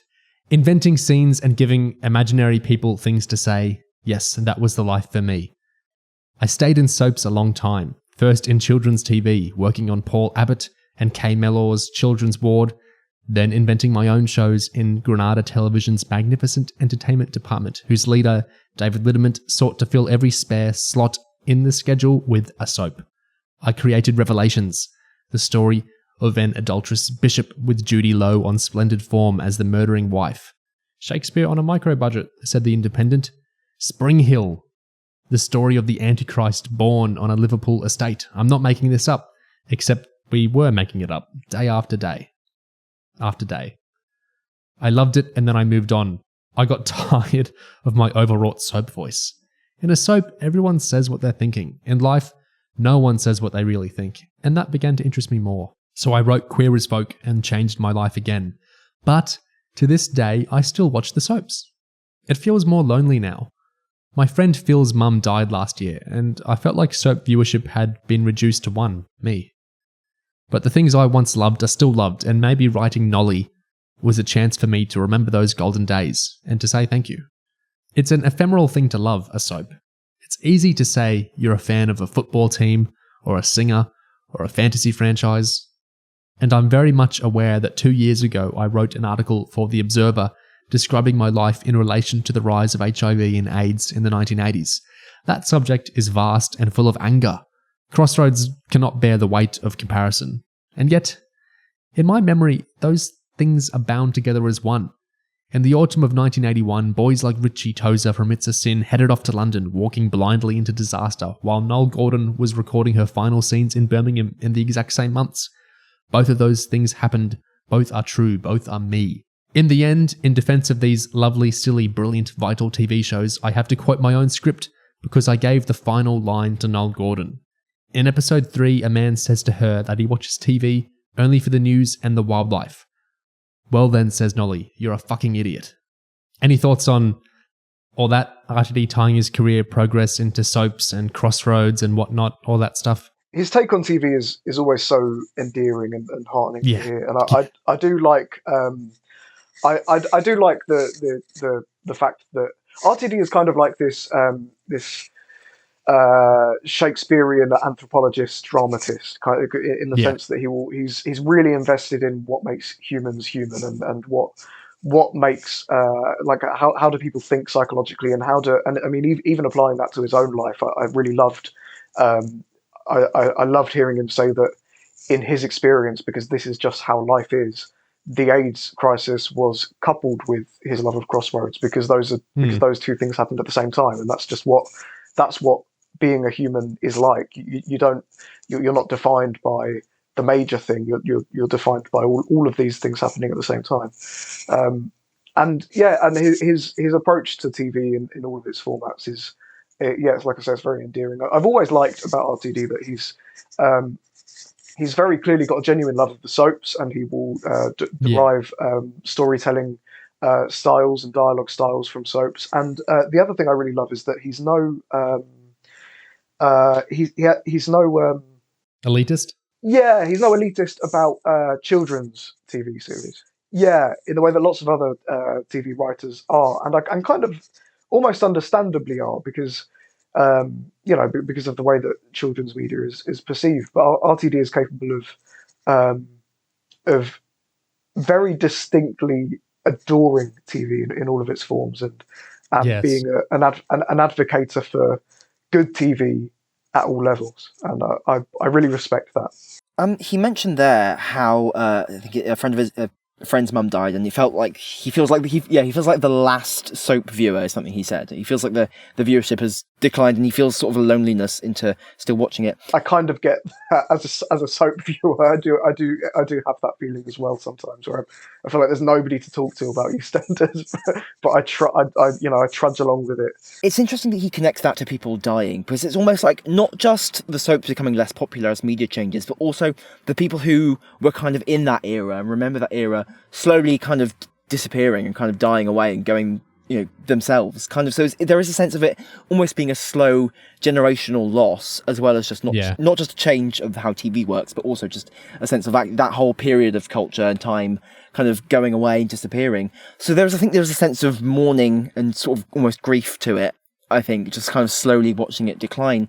It really is a kind of like almost time travelling of the past of British culture that is sort of floating around there. So I think there is something very intriguing and kind of compassionate in how he revisits here and tries to sort of bring it back to life here. I think it's interesting having watched Nolly now. Eventually I'm definitely watching Revelations, which he mentioned, which is the story of the adulterous bishop, Shakespeare on a micro budget. And eventually I'll watch Spring Hill Series 1, the story of the Antichrist born on a Liverpool estate. Series 2 is mostly missing media. It exists somewhere. I know some people have seen it in some form. I would do anything to see it. Literally anything. Not saying literally figuratively. Literally. Anything to see it. Anyway, eventually I'll watch both of those. I think for Spring Hill I'll get some people. I don't know if either of you, maybe. I think Spring Hill Series 1 some people will watch because it's not as many episodes as Revelations and it sounds kind of genre-ish. Sounds like a really interesting meld. Revelations, I don't know.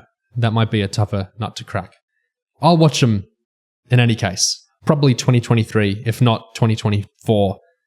And I think having watched RTD's 2023 show kind of about soaps, it'll be a really interesting perspective to kind of go back and watch his soaps from, the kind of time periods-ish that we're kind of reflecting back on. I think this will be an interesting kind of portal. Sometimes it's interesting to see the newer things and then going back to the older things. It gives you an interesting frame of reference. And I guess that's literally what Nolly is to Crossroads and Nolly's life itself. It can be interesting to have these future versions of something to look back on into the past.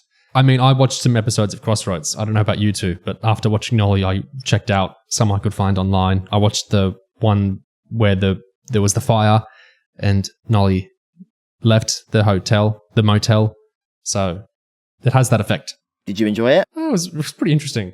I wouldn't watch thousands of episodes, but it was interesting with the context of Nolly to watch. I enjoyed it. Correct me if I'm wrong. Like you enjoyed it through the context of having watched Nolly and through being able to connect dots. It wasn't just a level of, oh, it's cool that actor actually looked like that actor. Like I guess I had the context from Nolly of what was actually happening. Like I wasn't approaching it cold turkey or blind. Like I understood the drama of the arsonist guy and I understood what was going on. And it was fun. It was fun.